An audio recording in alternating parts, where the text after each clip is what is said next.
ঢাকা কাকরাইলে একটা হোটেল ছিল, ওই হোটেলে আমি কিছু মেয়েদের নাচ শিখাইতাম। তুমি পীরের বিশ্বাস করো অথচ নিজের স্বামীরে বিশ্বাস করো না। উনি একটা চামের জুতা খুললা ওনার পায়ের থেকে আমাকে কমসে কম 20 থেকে 30টা জুতার বাড়ি দিচ্ছে। আলহামদুলিল্লাহ। বর্তমানে বয়স কত আপনার? 30+। 30+। জি। ওকে। আপনার জন্ম জেলা? জেলা নারায়ণ।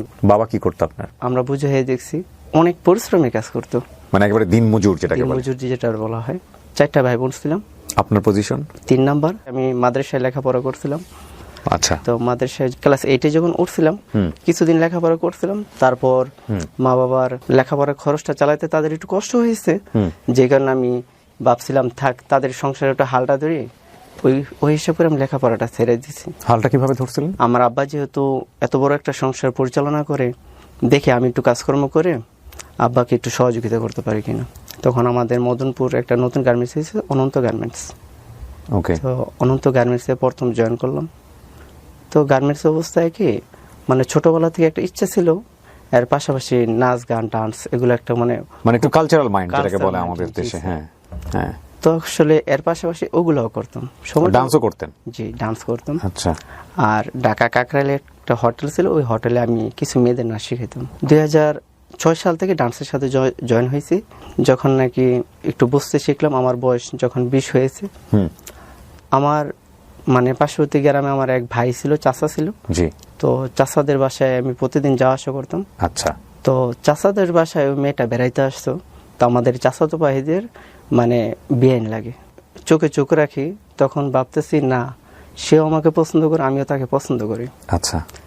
বিষয়টা মানে তার ফ্যামিলির কানে চলে গেছে। অন্য একটা ছেলে মেয়েটাকে পছন্দ করতো, কে জানি ফুট করে আমার বিরুদ্ধে মানে বলেই রাব্বানি যে এখানে আসে, সেখানে একটা কারণ আছে। তো আমি আসলে প্রতিদিন এক মুহূর্ত যাইতাম শুধু তার এক নজর দেখার জন্য। এমনকি তার সাথে আমি কোনোদিন মন খুলে কথাও বলি নাই। ওই মেয়েটাকে একটা মাদ্রাসায় তাকে ভর্তি করে দিচ্ছে। তো যখন ভর্তি করে দিচ্ছে, তা আমিও ভাবতেছি যাক আমিও কাজের ফাঁকে ফাঁকে লেখাপড়াটা করব, তো মেয়েটাও লেখাপড়া চালাই যাক। এর মধ্যে কি আপনার কথা হয়েছে ওই মেয়েটার সঙ্গে আপনার? হ্যাঁ, কথা হয়েছে। কি বলছেন আপনি? কথাবার্তা হয়েছে, বলছে তুমি লেখাপড়া করে বড় হও, আমিও ইনশাল্লাহ লেখাপড়ায় নিজের পায়ে দাঁড়াই। মেয়েটা মাদ্রাসায় লেখাপড়া শুরু করে দিল। তখন থেকে আমিও মাঝে মধ্যে মেয়েটাকে সাপোর্ট করতাম আর দেখতে যাইতাম ওই মাদ্রাসায়। বলতেছে কই দেখেন, আমি দেখছি আপনি আমার সাথে কোনোদিন মন খুলে কথা বলেন নাই, কিন্তু আপনার দূর থেকে যে আমাকে অনেক ভালোবাসেন এটা আমি সাপোর্টটা বুঝি। আর মাঝে মধ্যে যে আপনি মাদ্রাসায় এসে দেখা করেন, আমি প্রতি মুহূর্তে আমি অপেক্ষা করি আপনি কখন আসবেন। তো আমি বলছি দেখো, আমি তো কাজ করি, সবসময় আসতে পারি না, তো মাঝে মধ্যে এসে তোমাকে দেখে যাবো, তোমাকে সাপোর্ট করব। আর তোমার যদি কোনো কিছু প্রয়োজন হয় আমাকে বলবা, তোমার ফ্যামিলি যদি তোমাকে চালাইতে কোনো কষ্ট হয় তো আমাকে বলবা, আমি তোমার কিছু যদি শর্ত থাকে সেটা আমি তোমাকে দিব। তো ওদিন আমাকে বললো মাদ্রাসায় যখন আমি তাকে দেখতে গেছি, বলে মাদ্রাসায় আসছেন, একটু কথা বলা যাবে না আমার সাথে? আমি বলছি বলো কি কথা। আমাকে কথা দিয়ে যান, আমরা যখন বড় হব, আপনি যখন বড় হবেন আমাকে কিন্তু কখনো ভুলবেন না, ঠিক আছে? তোমাকে কথা দিলাম। ওয়াদা করলেন তো? সে আমাকে ওয়াদাটা করাইছে। তো এইভাবে কিছুদিন যাওয়ার পরে হঠাৎ তাকে মাদ্রাসা থেকে তার ফ্যামিলি তাকে বাড়িতে নিয়ে গেল। তো আমি তো আমাদের পাশে গেলাম, তো মাঝে মধ্যে যাই, হাঁটতে দেখি ফিরি। একদিন আমাকে ফোন করলো, সে ফোন করলো, বলল দেখো আমার ফ্যামিলি বিয়ে দিতে চাচ্ছে, তুমি কি বলো? আমি বললাম দেখো, মা বাবা যা চায় তাই মাইনা নাও। আচ্ছা। আমি জীবনের শুরু থেকে ত্যাগ করা শিখছি। দেখো, তোমার মা বাবা একটা স্বপ্ন আছে, আমি জানি, তোমাকে দেখে শুনে একটা ভালো ফ্যামিলির কাছে তুলে দিবে। আর প্লাস আমি চাই না তোমার মা বাবার মনের ভিতরে কোনো আঘাত পাক। বিয়ে হয়ে যাওয়ার পর আমি অন্য একটা কোম্পানিতে জব নিলাম। আপনার জীবনের প্রথম লাভ এটা, রাইট? জি স্যার। বিয়ে হয়ে যাওয়ার পর আপনার মানে কষ্ট হচ্ছিল না, খারাপ লাগছিল না নাকি? হ্যাঁ, অনেক খারাপ লাগছিল। সবসময় দেখে গেছি, কোনোদিন তার হাতটা স্পর্শ করে দেখিনি। অন্য একটা কোম্পানিতে জব নেওয়ার পরে আমাকে মালিকপক্ষরা মানে ছুটিটা খুব কমে দিত। তখন আমি মানে আমার আনন্দের যে অন্য সময়গুলো আছে ওইসব জিনিসগুলো আমি সময় দিতে পারি না। তো মাঝে মধ্যে বাড়িতে ছুটি পাইলে আসি। তো বাড়িতে আসার পরে মাঝে মধ্যে আমি আমার আত্মীয় স্বজন যারা ফুফু টুপু লাগে তাদের বাসায় বেড়াইতে যেতাম। তো হঠাৎ একদিন আমার তখন আমাকে বলে, তো ভাইয়া তুমি নাকি যে মেয়েটাকে চয়েস করছো সে মেয়েটা নাকি বিয়ে হয়ে গেছে। আমি বললি তুমি কিভাবে জানো? কয়েক সময় তার সাথে আমার বন্ধুত্ব ছিল। ভাইয়া তোমার একটা কথা বলবো। আমি বলছি বল। কয় তুমি তো কে পছন্দ কইরা জীবনে ওরে পাইলে না, আমি তোমার আমার একটা মনের কথা বলি। এটা এর কয়েকদিন পরে ঘটনাটা। আমি বলছি বল। আমি না তোমার অনেক আগের থেকে পছন্দ করি। যে মেয়েটা আপনাকে কথা বলে সে সম্পর্কে কি হয় আপনার? বোন হয়। তো মানে আপনি তো তাকে নিয়ে চিন্তাই করেন না এর আগে? জি না জি না, এমনিতে আত্মীয় তো, মাঝে মধ্যে ওদের বাসায় যাইতাম, সবসময় ছোটবেলা থেকে ওদের বাসায় যাওয়া আসা। তুমি আমারে পছন্দ করো কখন তো আমাকে বলো নাই। বলতেছে না আমি আপনাকে অনেক আগের থেকে পছন্দ করি, তো যেহেতু আপনি আমার ভাই লাগেন আমি তো সাহস করে কখনো বলতে পারি নাই। তো আপনি যদি মনে করেন আমি তো চলে যাব, তা আসেন একটা কাজ করি, আমরা চুপচাপে মানে বিয়েটা কইরা রেখে দেই, 5 বছর পর আপনার ফ্যামিলি আমাকে ওঠাই দিব, আমাদের ফ্যামিলি আপনাকে ওঠাই দিবে, বিয়ের 5 বছর পরে বিষয়টা জানাজানি হবে। তো একদিন আমার মানে ধৈর্য মানে কান্না করা শুরু করছে, বলতেছে আমার মা নাকি আমাকে বিয়ে দিয়ে দিব, আমি তো আপনাকে ছোটবেলাতে পছন্দ করি, তো আপনি আমাকে বিয়েটা করে রাখেন, বিয়ে করার 5 বছর পরে আপনার ফ্যামিলিকে আপনি জানান, আমার ফ্যামিলিকে আমি জানাবো। তখন হঠাৎ আমি মাথায় নিলাম, আসলে জীবনে যারে সবচেয়ে বেশি পছন্দ করলাম, ভালোবাসলাম, তাকে তো বিয়ে করতে পারলাম না। ঠিক আছে, ও যতন আমাকে পছন্দ করে, ওর মনে আশাটা পূর্ণ হোক, তারপর ও তো দেখাশোনা খারাপ না, ভালোই আলহামদুলিল্লাহ। তখন আমি বলছি ঠিক আছে, বিয়ে করার আগে আমি এই বিষয়টা আমার আব্বা মার সাথে আমি একটু বিষয়টা শেয়ার করি। আমার মার সাথে প্রথম বিষয়টা শেয়ার করছি, বলছে মা তোমরা যদি বলো ভবিষ্যতে আমি আমার হুবাতো বোনটাকে আমি বিয়ে করব। তো আমার মা বলতেছে ঠিক আছে, তোর বাপের সাথে আমি বিষয়টা বুঝবো। হয়তোবা আমার আব্বার সাথে বিষয়টা রাত্রিবেলা শেয়ার করছে। তারপরের দিন সকালবেলা আমার আব্বা আমাকে ডাকছে, বাবা তুমি নাকি তোমার মার কিছু বলছো? আমাকে আব্বা আপনার কাছে তো বয়াত, আমি আপনার সামনে তো কখনো বসিও না, তো মাকে আপনার সবকিছু বলে হলাইছে। বাবা তোমার একটা কথা বলি, তোমার সবসময় মানে তোমরা যখন থেকে বুঝর হয়েছো দেখছো তো কত কষ্ট করে তোমাদের আমরা খাওয়াই পিন্তায় বড় করছি, তো আমরা চাই তুমি বিয়ে করো, ভালো একটা মেয়ে দেখা করো, বা আমরা করাই যদি বিয়ে করতে ইচ্ছে করে। তো কথা হয়েছে আত্মীয়তার ভিতরে বিয়ে করো না। আচ্ছা, আত্মীয়তার ভিতরে বিয়ে করবা, এই বন্ধনটা পরবর্তীতে ফাটল ধরবো। এখন মাঝে মধ্যে যাই তাদের বাসায়, যাইতাম আসতাম, যা আসা হইতো। তখন হঠাৎ বলতেছে আপনার যে আমি পছন্দ করি, আপনি কি আমার কথাটা রাখবেন না রাখবেন না? আমি বলছি কি কথাটা বলো? বলছি আমি আপনাকে অফার করছি, আপনি আমাকে আপাতত বিয়ে করে রাখেন, 5 বছর পর বিষয়টা জানাজানি হবে। হঠাৎ সে একদিন স্কুলে এসে আমাকে ফোন দিচ্ছে। আচ্ছা, স্কুলে এসে ফোন দিয়ে বলে চলেন কাজীর বাড়িতে যাব। আমি বলতেছি হঠাৎ কাজীর বাড়িতে যাইবা? বলতেছে হ্যাঁ কাজ আছে, কাজীর বাড়িতে যাব, প্রয়োজন আছে, চলেন। মানে আপনাকে এর আগে কিছুই বলে নাই সে? জি না। ওকে। তো বলতেছে যত যাবতীয় যা খরচ হইব আমি দিব, আপনি কোনো টেনশন করবেন না। আচ্ছা। তো আমি বললাম আমি টেনশন করব না, বিয়ের লাইফটা তো আমার তো এখানে বাবার একটা বিষয় আছে। বলছে না আজকে যদি বিয়ে না পড়াইতে পারেন, তো আমাকে যদি অন্য জায়গায় বিয়ে পড়ায় রাখে, তা আমার মনে আসাটা আর পূর্ণ হবে না। আমি বললাম আচ্ছা ঠিক আছে, তো বিয়েটা পরে রাখবো, তোমার সাথে কথা আমার এটাই ওয়াদাবদ্ধ থাকবে, আমার ফ্যামিলিকে তুমি 5 বছর আগে বিষয়গুলো জানাইও না, আর আমিও তোমার ফ্যামিলিকে বিষয়টা জানাবো না, দুইজনে পার্সোনাল ভাবে চুপচাপ বিয়ে করে রেখে দেবো। আপনি যখন বিয়ে করতে যাচ্ছেন তখন আপনার বয়স 20 বছর? 20.5। মানে 20 বছর হয়ে 21 বছরে পড়েছে। মেয়েটার বয়স তখন ছিল আপনার 15 হবে। 15 বছর। জি। যে কাজের কাছে আমরা গেলাম, ওই আঙ্কেল বিবাহ পড়াইতে অনিচ্ছুক, মানে ইচ্ছুক না। আচ্ছা। ওই আঙ্কেল সম্পর্কে আমাদেরই আত্মীয়তার মাধ্যমে চাচা হয়। আমি বললাম চাচা আমরা যেহেতু বিয়েটা আমরা 5 বছর পরে জানাজানি করব, আপনি আপাতত বিয়েটা পরে রাখেন, পরবর্তী দিয়ে আমাদের ফ্যামিলি আত্মীয় স্বজন সবাইকে নিয়ে আমরা কাবিনও করব। তখন বলতেছে না কাবিন ছাড়া কি বিয়ে হয়, কাবিন করলে এখন থেকে করে নাও। তো ঠিক আছে তোমার ফ্যামিলি ওর ফ্যামিলি আমি দুইটা মেনটেন করবো না, আগে দেখো দুইজনের ফ্যামিলিকে মানাইতে পারবা কিনা। ওর মেয়েটা আমাকে বলতেছে না আজকে যেহেতু আমরা আসছি, আজকে আমরা এখানে বিয়ে যদি না করতে পারি অন্য জায়গায় হলে বিয়ে করব। তো কাজী আঙ্কেল বলতেছে ঠিক আছে, তো আমি আপাতত বিয়েটা পরে রাখি, তো তোমার 21 বছর পূর্ণ হইতে কিছুদিন বাকি আছে, কিছুদিন পরে তোমার বিয়েটা রেজিস্ট্রেশন করব। আমি বললাম আচ্ছা ঠিক আছে। তো আমাদের বিয়ের তারিখটা হচ্ছে 11 তারিখ 11 মাস 2010 সাল। বিয়ে করার পরে সে তার বাড়িতে চলে গেল, আমি আমার মতো আমার বাড়িতে চলে আসলাম। আপনাদের এই বিয়েতে মানে কেউ কোনো সাক্ষী ছিল না, আপনার ফ্যামিলি মেম্বার? জি স্যার, আমার এক বন্ধু ছিল আর মানে দুইটা বন্ধু ছিল, একটা বন্ধু মানে উকিল বাব যেটাকে বলা হয় ওই হিসেবে সাক্ষী ছিল, আর একটা বন্ধু পার্সোনাল ভাবে সাক্ষী ছিল। মেয়ের বাবা জানতো না বিয়েতে? মেয়ের বাবা কিছু জানতো না, মাও কিছু জানতো না? মা বাবা, তার মা বাবা জানতো না, আমার নিজের মা বাবা জানতো না। বিয়ে পড়ানোর 10 দিন পরে কুরবানি ঈদ, সে আমাদের বাড়িতে চলে আসছে হঠাৎ, কোনো বলা নাই। এর আগে কি আসতো আপনার বাড়িতে? এমনি তো মাঝে মধ্যে মামার বাড়িতে বেড়াইতে আসতো। কিন্তু এই আশা কেমন ছিল, হঠাৎ করে এমনি বেড়াতে আসছে? হঠাৎ করে বেড়াতে আসছে, কিন্তু সাইড ব্যাগে করে 2 সিট জামা নিয়ে আসছে। আচ্ছা। তো আমি বলতেছি, তুমি যে জামা নিয়ে আসছো, তো হঠাৎ ঈদের দিন জামা নিয়ে আসছো কেন, আমাদের বাসায় কি থাকবা নাকি? কয় না, আমি না একবারের জন্যই চলে এসছে। আমাকে এটা কি বলে, একবারের জন্য চলে আসছে? যদি বাড়ি ফ্যামিলি জানে আমার অবস্থায় কি হইব, তোমার অবস্থাটাই কি হবে? কারণ আমি যে তোমাকে বিয়ে করছি, আমার ফ্যামিলিকে তো আমি জানাই নাই। তুমি কি তোমার ফ্যামিলিকে জানাইছো? কয় না, জানাই নাই, টের পেয়ে ফেলছে। হ্যাঁ, সে আমাকে বলতেছে টের পাইছে। আমি তো চাচ্ছি আমার ফ্যামিলি 5 বছর পরে জানুক বিষয়টা, আর আমি চাই তোমাকে আনুষ্ঠানিকভাবে সসম্মানে তোমাকে নিয়ে আসবো। বলতেছে না, আমি এখন বাড়ি থেকে ঈদের দিন প্রস্তুতি নিয়ে আসছে, আপনার সাথে আমি কোথাও চলে যাব, আপনি যদি আমাকে না নেন তাহলে আমি সুসাইড করব। আচ্ছা। তো আমাদের বাড়িতে এসে বলতেছে? আমাদের বাড়িতে এসে বলতেছে।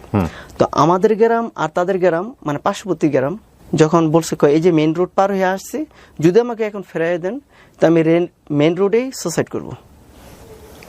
আমি তাকে অনেকবার ঈদের দিন, যেহেতু আমাদের বাসায় তাকে খাওয়া দাওয়া করেছি, আমি অনেক পার্সোনাল ভাবে তাকে আমার রুমে নিয়ে অনেকবার সুন্দরভাবে বুঝেছি।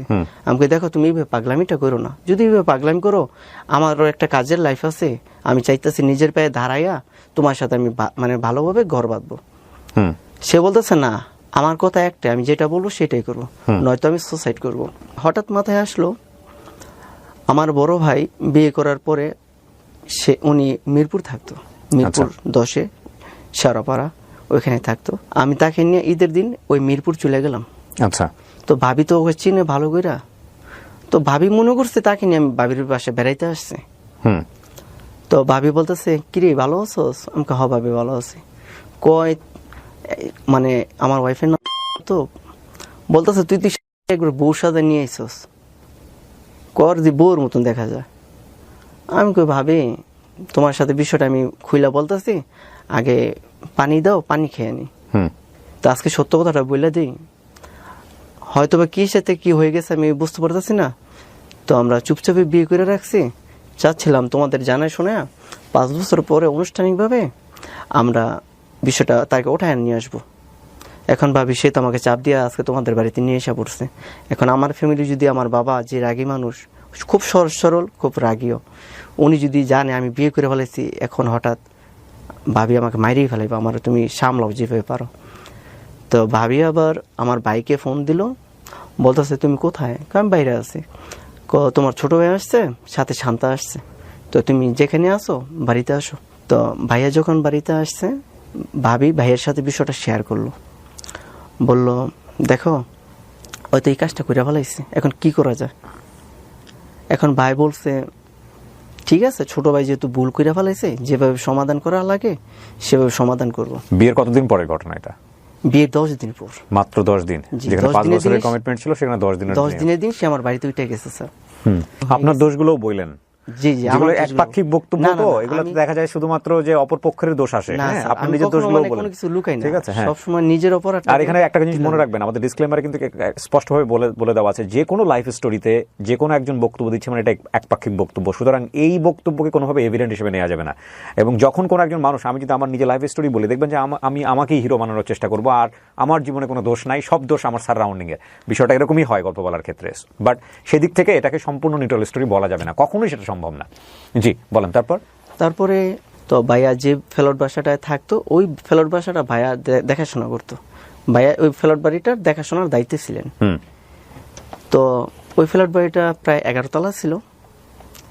তো ভাইয়া তো নিচতলায় থাকতো, ভাবি নিচতলায় থাকতো। ঠিক মাগরিব সময় সে ছাদে যেয়ে উঠছে। তো ভাবি বলতেছে, যেহেতু বিয়ে করছো নতুন বউ, এই মাগরিবের সময় তার ছাদে থেকে নামাও, আর ছাদে যেহেতু বাউন্ডারি নাই, হঠাৎ যদি মাগরিবের সময় পুরো টুরে যায় বিপদ হবে, তার মাগরিবের সময় তার ছাদে থেকে নামাও। এখন তাকে আমি বললাম, তুমি ছাদে থেকে নেমে আসো, বলতেছে কয়, যতক্ষণ আমার মনে চাইবো ততক্ষণ আমি সাথে থাকবো, তোমারটা তুমি নিচে যাই বসে থাকো। মানে আপনি এমন কি বলছেন যে সে ছাদে উঠে গেছে? না, কিছু বলা রাগারাগি কিছু হয় না? জি না, কোনো রাগারাগি হয়নি। তারপর তখন আমি মানে মনে মনে একটা জিনিস ভাবতেছি, আজকে তার আমার প্রথম সাক্ষাৎকার, সে আজকে প্রথম দিনে আমার সাথে তেরামি করতেছে, মানে আমার ভিতরে কেমন জানি খুব কষ্ট লাগতেছে। তখন মানে ওরে বারবার বুঝিতেছি, প্লিজ চলে আসো, নিচে আসো, যদি তোমার কিছু কষ্ট থাকে বা কোনো কিছু বলার থাকে ভাবির সামনে এসে বলো, বা আমার যদি কোনো ভুল ভ্রান্তি থাকে তুমি ভাবির সামনে এসে বলো। কয় না, ভাবতেছি বাড়ি থেকে আমাকে মানে খুঁজবো, আমি তো বললে আসিনি। আমাকে ঠিক আছে, বাড়িতে আমি ভাবির সামনে যাই, ভাবিরে দিয়ে আমি তোমাদের বাড়িতে ফোন দেওয়া হইতেছি তোমার যাতে না খুঁজে। তখন তারপরও সাদি থেকে নামে না, প্রায় এশারের সময় হয়েছে, তখন অনেক বুঝে শুনে তাকে সাদি থেকে নামাইছে। আমার ভাবি ওকে বলতেছে, কি গো তুই এমন তেরামি করস কেন? বলতেছে, ভাবি ভালো লাগে না তাই ছাদটায় দেখলাম আকাশের আবহাওয়াটা কিরকম। তখন বলতেছে, ভাবি দেখো, যেহেতু ভুলটা দুজনই করছো, দুজনে শুধরে নিও, আমার দেবরটা খুব সরল সহজ সোজা, তারে তুমি কষ্ট দিও না। আমার ভাবি বুঝে শুনে তাকে আমাকে আলাদা মানে রুমে দিছে রাত্রেবেলা। এখন মানে আমার ভিতরে মানে খুব কষ্ট লাগতেছে। তার সাথে আমার প্ল্যানটা ছিল 5 বছরের কন্ট্রাক্ট, 5 বছরের পরে তার আমার সাক্ষাৎ হবে, 5 বছরের পরে আমার মা বাবার স্বপ্ন একটা পূরণ করে আসবো, নিজের পায়ে একটু দাঁড়ানোর প্ল্যান ছিল। এখন সে তো আমার সব কিছু প্ল্যানগুলোই মানে এক মুহূর্তে নষ্ট করে ফেলাইলো। তখন আমি ওরে বুঝাইতেছি, দেখো আগামীকাল আমরা দুজন বাসায় চলে যাব, দেখো তোমাকে বুঝে শুনে আমার ভাইয়া তোমাদের বাসায় দিয়ে আসবে, আমি আমার বাসায় থাকবো। ও বলতেছে, না আমি তোমাকে ছাড়া এক মুহূর্ত থাকবো না। আমি বলতেছি, দেখো তুমি যে আমাকে এভাবে তেরামি করে আমাকে যে মানে বলতেছো, আমার তো আসলে কষ্ট হইতেছে ভিতর দিয়ে, কারণ আমার তো প্ল্যান ছিল তোমাকে নিয়ে একটা ভালো মানে ঘর বাঁধবো, কিন্তু আমি নিজের পায়ে দাঁড়ায় নিব, আমার এরকম একটা প্ল্যান ছিল। তুমি যে আমাকে আসলে এখন এভাবে ব্রেকমিলের মতো করতেছো, আসলে আমার ভবিষ্যৎটা তো আমি অন্ধকার দেখতেছি। বলতেছে, আজকের পর থেকে আমি যেভাবে বলবো সেভাবে উঠতে হবে, সেভাবে বসতে হবে। কয়, আগামীকাল বাসায় যাব ঠিক, কিন্তু আমার বাসায় না, তোমার বাসায়। আমার ভাইয়া আমার ভাবি তারাই ডিসিশন নেবে কে কার বাসায় যাবে। সে বলছে, না আমি এখানেই বেড়াবো। ঈদের পরের দিন আসতে পারিনি, তার 2 দিন পর আমাদের বাড়িতে আসছি। আসার পরে বিষয়টা জানাজানি হয়ে গেছে। তো আমার আব্বা মানে এত বড় একটা কষ্ট মনের ভিতরে নিয়েছে, বলছে, তোরে বাবা আমি এত আদর করি ছোটবেলা থেকে, তুই আমার মনটা এমনভাবে ভাঙছস, তারপর দোয়া করি তুই সুখে থাক, কিন্তু আমার একটা স্বপ্ন ছিল তোরে নিয়ে, আপাতত মেয়ে গো বাসায় যাইতে বল, বিষয়টা আমরা মুরব্বীরা বৈশা দেখতেছি। তো আব্বার চোখের পানিগুলো দেখে ওই দিন অনেক কষ্ট লাগছে। ওই মেয়েটা আমাদের বাড়ি থেকে তারপরও যাইতে রাজি না, বলতেছে, না এখন যদি আমি আমাদের বাড়িতে যাই আমাদের ফ্যামিলি, আমার মা আমাকে মারধর করবো। আমি বলছি, দেখো আমার বাবা মা এনবিতে মাইনা নেয় না, আমার ভাইয়া ভাবি বুঝে শুনে অনেক কষ্টের পরে তাদেরকে একটু আয়াতে আনছে। আমার বাবার চোখের পানিগুলো তো তুমি আজকে দেখছো, আমার বাবা আমার চোখের সামনে জীবনও চোখের পানি ফালায় নাই, তো তুমি প্লিজ বাসায় যাও। অনেক বুঝে শোনানোর পরে বাসায় গেছে। কিছুদিন পরে তাকে ওঠাই দিবে, মানে একটা ছোট অনুষ্ঠান করে তাকে আমার কাছে ওঠাই দিবে। ওঠাই দেওয়ার কিছুদিন আগে সে আবার আমার বাসায় চলে আসছে। সে বলতেছে, কয় না আমাদের ফ্যামিলির কোনো অনুষ্ঠান করার দরকার নেই, খরচপাতি করার দরকার নেই, আমি এন্ডেতেই তোমার বাসায় চলে এসে পড়ছে। আমি বলছি, দেখো তুমি তো নিয়মকানুনগুলো ভঙ্গ করতেছো, এটা সুন্দর হয় না। 2 জনের বাসায় অনুষ্ঠান হবে, আমি বরযাত্রী সাহায্যে তোমার নিয়ে আসবো, সুন্দর একটা আনুষ্ঠানিকভাবে ওঠাই দিব। সে আর অনুষ্ঠানটা করতে দিল না আমাদের। 2 দিন পর যখন বাসায় আইসা পড়ে, আমার আব্বা মা বলছে, ঠিক আছে ওর কথাই সবসময় থাক। তো 2-3 মাস পর সে প্রেগনেন্ট হলো। যখন বাচ্চা হয়েছে তো তার সাথে আমার একটা প্ল্যান ছিল, আমি দিনের রাস্তায় একটা চিল্লা দিতে যাব। যখন নাকি আমি 48 দিন পার করে আমি আমার বাড়িতে ফিরলাম, তখন স্যার হঠাৎ মানে আমি চিল্লা যাওয়ার আগে যেরকম একটা সুন্দর ভালো ব্যবহার দেখছি, হঠাৎ মানে দেখি তার মানে একটা রং ব্যবহার চলে আসছে তার ভিতরে, ব্যবহারটা চেঞ্জ হয়ে গেছে। যখন আমি বাড়িতে আসছি তাকে আমি বলতেছি, দেখো তুমি তো অনেক সুন্দর করে আমার সাথে কথা বলতা, এখন হঠাৎ ব্যবহারটা এভাবে রং করতেছো কেন? কই, দেখেন মনে কিছু নিয়েন না, আপনি তো চিল্লাই যান নাই, আপনি বিয়ে করে অন্য জায়গায় যে সময় কাটাইছেন এটা আমি জানি। সন্দেহ করেছে আপনাকে, একটা সন্দেহ করেছে। আমি কই, দেখো আমি তো আমাদের দেশের মানুষের সাথে সবার সাথে চিল্লে গেছি, আমাদের অনেক ব্যবসায়ীদের সাথে চিল্লে গেছি। তো তুমি এক কাজ করো, সব ব্যবসায়ীদের জিজ্ঞেস করো, ময়মুরব্বীদের জিজ্ঞেস করো, একটু যাচাই বাছাই করো আমি গেছি কিনা, বা আল্লাহ রাস্তা থেকে আইসা তো কেউ মিথ্যা কথা বলে না। আমি সত্যিই চিল্লে গেছিলাম। অগবাড়িতে একটা বন্ড পীর ছিল, ওই বন্ড পীরটারে আমি বলছিলাম চলেন মুরব্বী নামাজ পড়বেন। উনি রাগ করে ফেলেছে আমার সাথে সাথে সাথে। আমি যখন বলছি চলেন নামাজে যাবেন, উনি আমাকে বলতেছে নামাজ পড়লে গেলে সব হয়, শুয়ে শুয়ে জিকির করে জুমার নামাজে তো বেশি সব পাওয়া যায়। আমি কি কথাটা আপনি একদমই রং বলছেন, জুমার নামাজ বিতর্ক হয়েছে তার সঙ্গে আপনার। হ্যাঁ, তারপর দুই কথা তর্ক বিতর্কের পরে তুমি যে বিয়ে করে আসছো আমার সাথে তর্ক বিতর্ক করতেছে। আমি বিষয়টা জানি, আমাকে পীরে সব দেখছি এগুলা। এই পীর সেই পীর? জি। ওকে। তুমি পীরের বিশ্বাস করো অথচ নিজের স্বামীরে বিশ্বাস করো না, আপনি আমার বাসা থেকে চলে যান। তখন জামাত থেকে আসছে তো 2-1 দিন পর পর শুধু খালি বাচ্চাটা দেখতে মনে চায়, যেহেতু আমার ছেলে। বাচ্চা তখন কোথায়? আমার ওয়াইফের দ্বারে। আমার ওয়াইফ তখন শ্বশুর বাড়িতে, বাচ্চা হওয়ার পরে শ্বশুর বাড়িতে ছিল। যখনই মনে চাই তো বাচ্চাটা দেখতে যেতাম, তখনই আমার সাথে খারাপ ব্যবহার করে। আমাদের পীরে স্বপ্নে দেখছে। আমাকে কি স্বপ্নে দেখছে তোমাদের পীরে? আমাদের পীরে স্বপ্নে দেখছে আমার এই বাতে এই কাপড়ে দিন যাবে না, আপনি এক কাজ করেন, আপনার রাস্তা আপনি দেখেন, আমার রাস্তা আমি দেখবো। আমাকে শোনো, তুমি যে পীরের কথাটা বিশ্বাস করলা, পীরে কি এরকম স্বপ্ন দেখে এত ভালো পীর এটা পারে না তোমার আমার সম্পর্কটা আরো গভীর করে জোড়াই দিতে, সেটা পারে না। তখন আমাদের গার্জেনকে দিয়ে চাচ্ছি তাকে আমাদের বাড়িতে নিয়ে আসা পড়ার জন্য। আমি বলছি না, ওইখানে তো আমার ওয়াইফ থাকলে তো দেখা যায় দিনের পর দিন চেঞ্জ হয়ে যাচ্ছে, সে আসবে না। গার্জেন 1বার 2বার 3বারের মাথায় যেয়া তাকে অনেক বুঝে শোনায় আমাদের বাড়িতে নিয়ে আসছে। প্রতি রাতে আমার একটা কথাই খালি কানের ভিতরে আওয়াজ করে, আসলে না তোমার সাথে না আমার সংসার টিকবে না।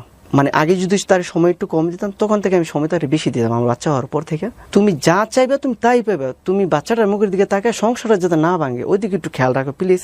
পীরে যে স্বপ্ন দেখছি, আমাদের ফ্যামিলিতে সবাই পীরেকে খুব মানে, আর পীরের কথাটা আমাদের ফ্যামিলি কেউ ফালাইতে পারবো না।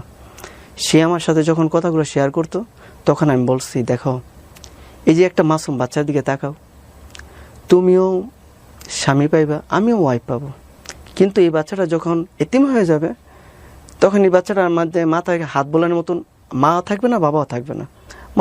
সপ্তাহে 2 দিন আমাদের বাসায় থাকলে 4 দিনই ওদের বাসায় থাকে। আমি 2 দিন পর বাচ্চাটা দেখতে যেতাম। ভাই এত খারাপ ব্যবহার করতো, যেগুলো আসলে একটা পুরুষ হিসেবে একটা স্ত্রীর কাছে কখনই আশা করে না। যখনই যাইতাম তখনই চোখের পানিগুলো ফালাই আসতাম, বলতাম দেখো আমার এমন একটা মাসুম বাচ্চার সামনে তুমি আমার এইভাবে গালাগালি করো, কথাবার্তা বলো। একদিন তার ফ্যামিলিকে জানালাম, দেখেন আম্মা আপনার মেয়ে আমার সাথে কীভাবে খারাপ ব্যবহারগুলো করে।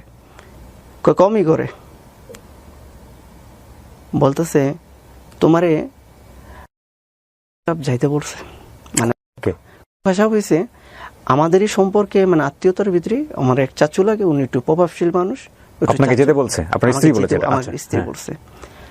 এখন আমার স্ত্রী যে আমার বিরুদ্ধে যে সে যে ওখানে নালিশ করে আসছে সেটা আমি জানি না। বললাম কাকা আপনি নাকি আমাকে ডাকছেন? বলতেছে হ্যাঁ তোমার ওয়াইফ তো অভিযোগ দিয়ে গেছে, তুমি নাকি তাকে খুব টর্চার করো।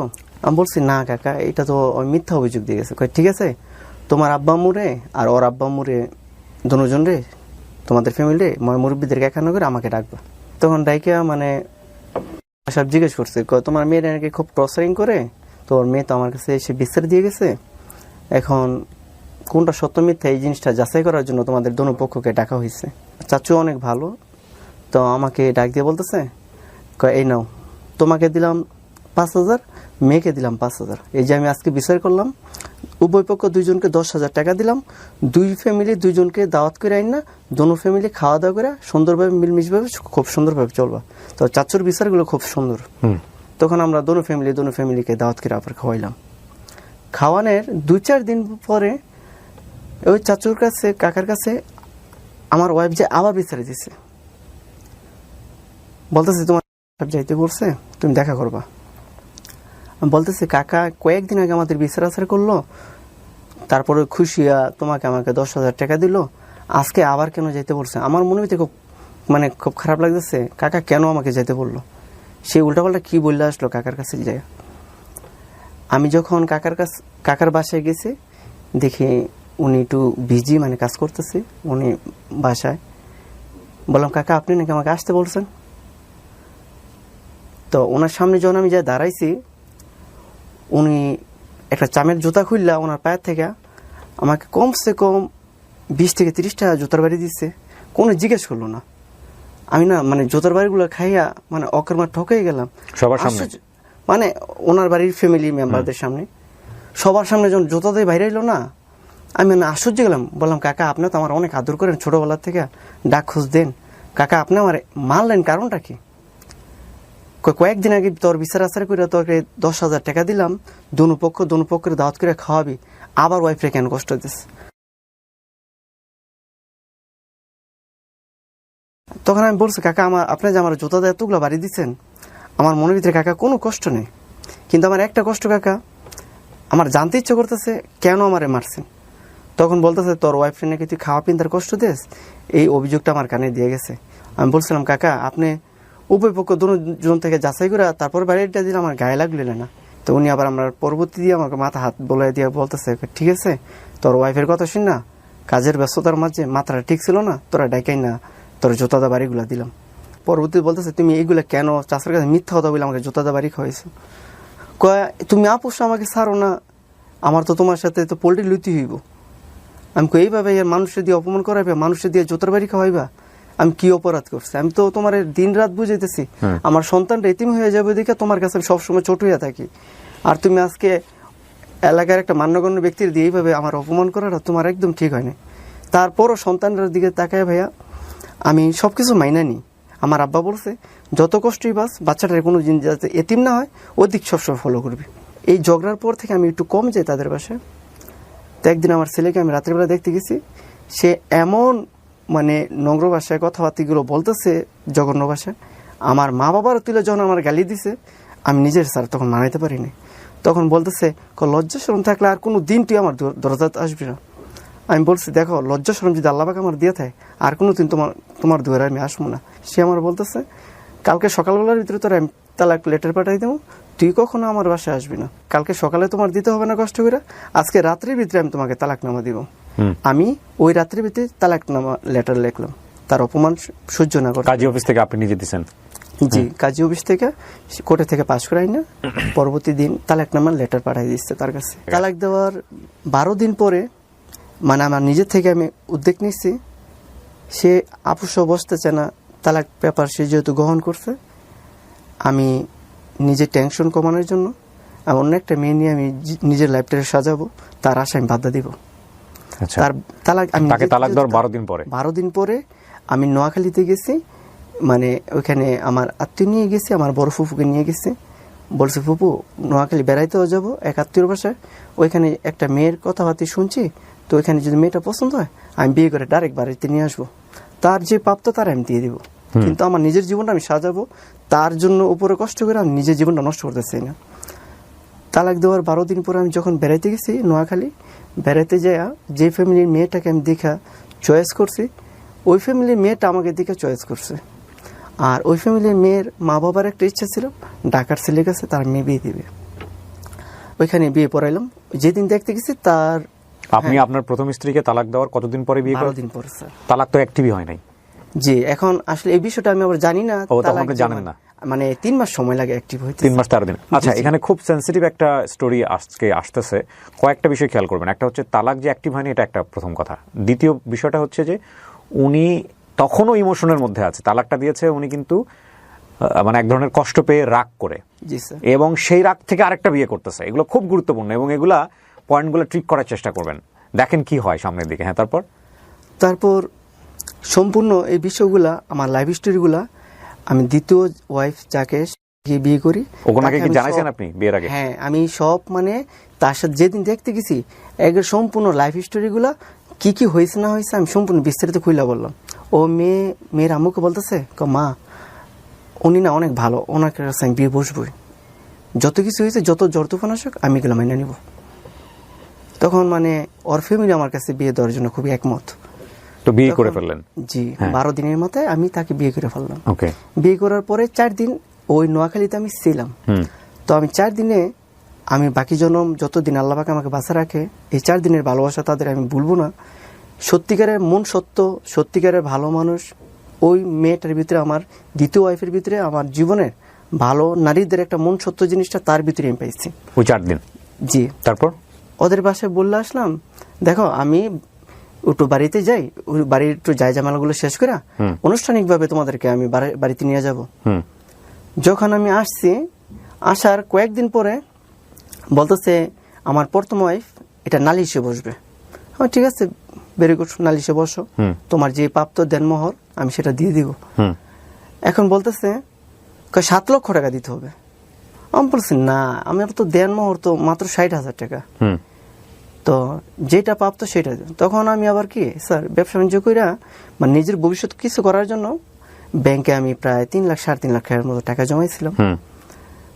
তো এখন আমি বলতেছি না, যদিও 60,000 টাকার বেশিও যদি লাগে, 1 লাখ টাকাও লাগে, অগবাড়ির যে মেম্বার ছিল ওই মেম্বারকে আমি বিষয়টা অভিযোগ করলাম, যদি 1 লক্ষ টাকা লাগে এটা বিষয়টা বৈশাখ মীমাংসা করে দিন, আমি চাই না এই প্যারাটা আর মাথায় রাখতে।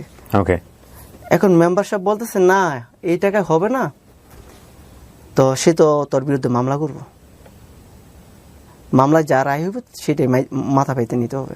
কথাটা বলার তার 2 দিন পরে সে আমার বিরুদ্ধে মামলা করছে, নারী নির্যাতন যৌতুকবিহীন মামলা। মামলার কাগজটা স্যার আপনার ফটো দেওয়া হয়েছে। হ্যাঁ বলেন। তারপর যখন কোর্টের মধ্যে হাজিরা দিতে গেছি স্যার, তখন আমার উকিল আমাকে কাঠগড়ায় দাঁড় করাইছে।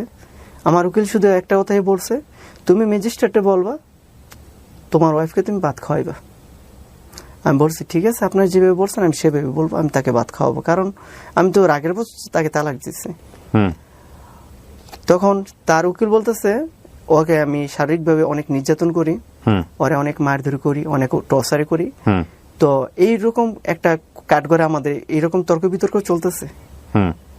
আমি শুধু খালি ম্যাজিস্ট্রেটের মুখের দিকে তাকে একটা কথা উচ্চারণ করছি, স্যার আপনি যদি তদন্ত করে যদি ইনকোয়ারি করে যদি আমার বিরুদ্ধে কোনো খারাপ কিছু পান, যে শাস্তিটা দিবেন আমি সেই শাস্তিটা মাথা পাইতে নিব।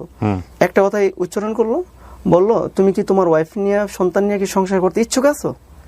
আমি বলছি স্যার ইচ্ছুক না, তার জন্য আমি জীবনটা দেওয়ার জন্য চেষ্টা করছিলাম, কিন্তু তার সাথে আমি রাগ অভিমান কইরা সহ্য না করতে পারা, তার ব্যবহার সহ্য না করতে পারা, আমি তার রাগ অভিমানে তার আমি ডিভোর্স করছি। এখন আপনারা যদি আমার ওয়াইফ সন্তান আমার হাতেও দেন, আমি অবশ্যই তাকে ভাত খাওয়াবো, আমার সন্তানের দিকে তাকায়। আমার বাবা বলছে যতই জ্বর তুফান আসুক সন্তান এতিম করবো না। তখন ম্যাজিস্ট্রেট আমার ওয়াইফকে আমার সন্তানকে আমার হাতে তুলে দিল। এখন সে আসতে রাজি না, সে বলছে না জেল খাটাইতে হইব, তারে সাজা দিতে হইব, সে বিশাল ভুল করছে। এখন ম্যাজিস্ট্রেট একটা কথা উচ্চারণ করছে, না যাচাই বাছাই করে দেখছি, ইনকোয়ারি করে দেখছি ও নির্দোষ। এখানে স্যার আপনাকে একটা কাগজ দিয়েছে, চেয়ারম্যান মেম্বারও আমাদের বিষয়টা মানে অনেক যাচাই বাছাই করে দেখছে। তো যখন তুলে দিচ্ছে আমার বাসায় নিয়ে আসছে, আবার পলাই স্যার চলে গেছে, কাপড়লতা আনার কথা বললা, বলতেছে কাপড়লতা গুলো নিয়ে আসি, এই কথা বলে চলে গেছে। আমার সাথে সে কোর্টে হাজিরা দেয়, কিন্তু আমার বাসায় সে বাস করে না। আচ্ছা, তো আপনার দ্বিতীয় স্ত্রী কোথায় তখন? আমার দ্বিতীয় স্ত্রী তখন নোয়াখালী। সে জানে যে এগুলো হচ্ছে? হ্যাঁ, আমার ওয়াইফ সেগুলি তার সাথে ফোনে যোগাযোগ হয়েছে, এগুলি হ্যাঁ জানে। তারপর তখন আমার দ্বিতীয় স্ত্রী আমাকে একদিন সে তার বাড়িতে ডাকলো, বলতেছে শোনেন তাপু, যেহেতু তোমার প্রথম ওয়াইফ সে অনেক ভালো, এক কাজ কর, সে যদি খাইতে চায় আমি বিষয়টা মাইনে নিব, তুমি তোমার সন্তানটা এতিম করো না, তুমি প্রয়োজন আমি তারে মাইনে নিব, তুমি দেখো ওরে বুঝে শোনা, যদি আমিও খাবো সেও খাবে, যদি তুমি ম্যানেজ করে নিতে পারো তারে এই অফারটা করো। তখন আমি শান্তাকে আমার প্রথম ওয়াইফকে তারে অফার করলাম, দেখো যাই দুইজনের ভিতরে হয়েছে, দেখো প্রথম জন দ্বিতীয় ওয়াইফ যেহেতু বলতেছে, প্রথম ওয়াইফ রাজি না, বলছে না আমি রাজি না, আমার টাকা দিয়ে দাও আমি কেটে যাবো 7 লাখ। তখন আমি বলছি না, আমি মামলায় যেহেতু খাইয়া ফেলাইছি, তোমার সাথে আর আপোষ এইবার যাইতে রাজি না, কোর্ট থেকে যেটা রায় হবে আমি সেটাই মাথা পাইতে নিব। তো যতবারই হাজিরা দিই ম্যাজিস্ট্রেট আমার সন্তান আমার ওয়াইফ আমার হাতে তুলে দেয়। যেদিন তৃতীয় হাজিরার সময় আমার হাতে তুলে দিছে, কোর্টের ভিতরে সে আমার গায়ে হাত তুলে হয়েছে। তখন না আমিও তার গায়ে হাত তুলে ফেলাইছি। সে হাত তুলছে, আপনিও তুলছেন? হাত তুলছি, কিন্তু মানে ম্যাজিস্ট্রেটের রুম থেকে বের হয়ে বারিন্দায় হয়তো আমার গায়ে তারা যখন আঘাত করছে আমার রক্ত বের হয় নাই, কিন্তু আমি যখন নাকি তাদেরকে শুট করছে, মানে তার নাক দিয়ে রক্ত বের হয়ে গেছে, তার আম্মুর নাক দিয়ে রক্ত বের হয়ে গেছে। কিন্তু ম্যাজিস্ট্রেটের লোকজন এই বিষয়টা দেখে পরবর্তী দেওয়ার সাথে সাথে আরেকটা মামলা করলো, সঙ্গে সঙ্গে স্পট একটা মামলা হয়েছে, স্পটে আরেকটা মামলা হয়ে গেছে, সাথে সাথে আমার বিরুদ্ধে ওয়ারেন্ট হইলো। তখনও আমি তাদের বাড়িতে আবার আসছি, বলছি কেন আমার জীবনটা নিয়ে এত খেলা খেলতেছিস, যদি নাই খাস বা নাই চলতে চাস আমার সাথে, তাহলে একটা আপোষের মধ্যে তোরা তা রাজি না, তো কেন কোর্টের মধ্যে মামলা করে আবার কেন আমার ওয়ারেন্ট বার করলি? তখন আমার সাথে চ্যালেঞ্জ করলো আমার ওয়াইফ, বলছে টাকা পাই বা না পাই, তোমার আমি জেল খাটাবো 7 বছর, এটাই তোমার চ্যালেঞ্জ।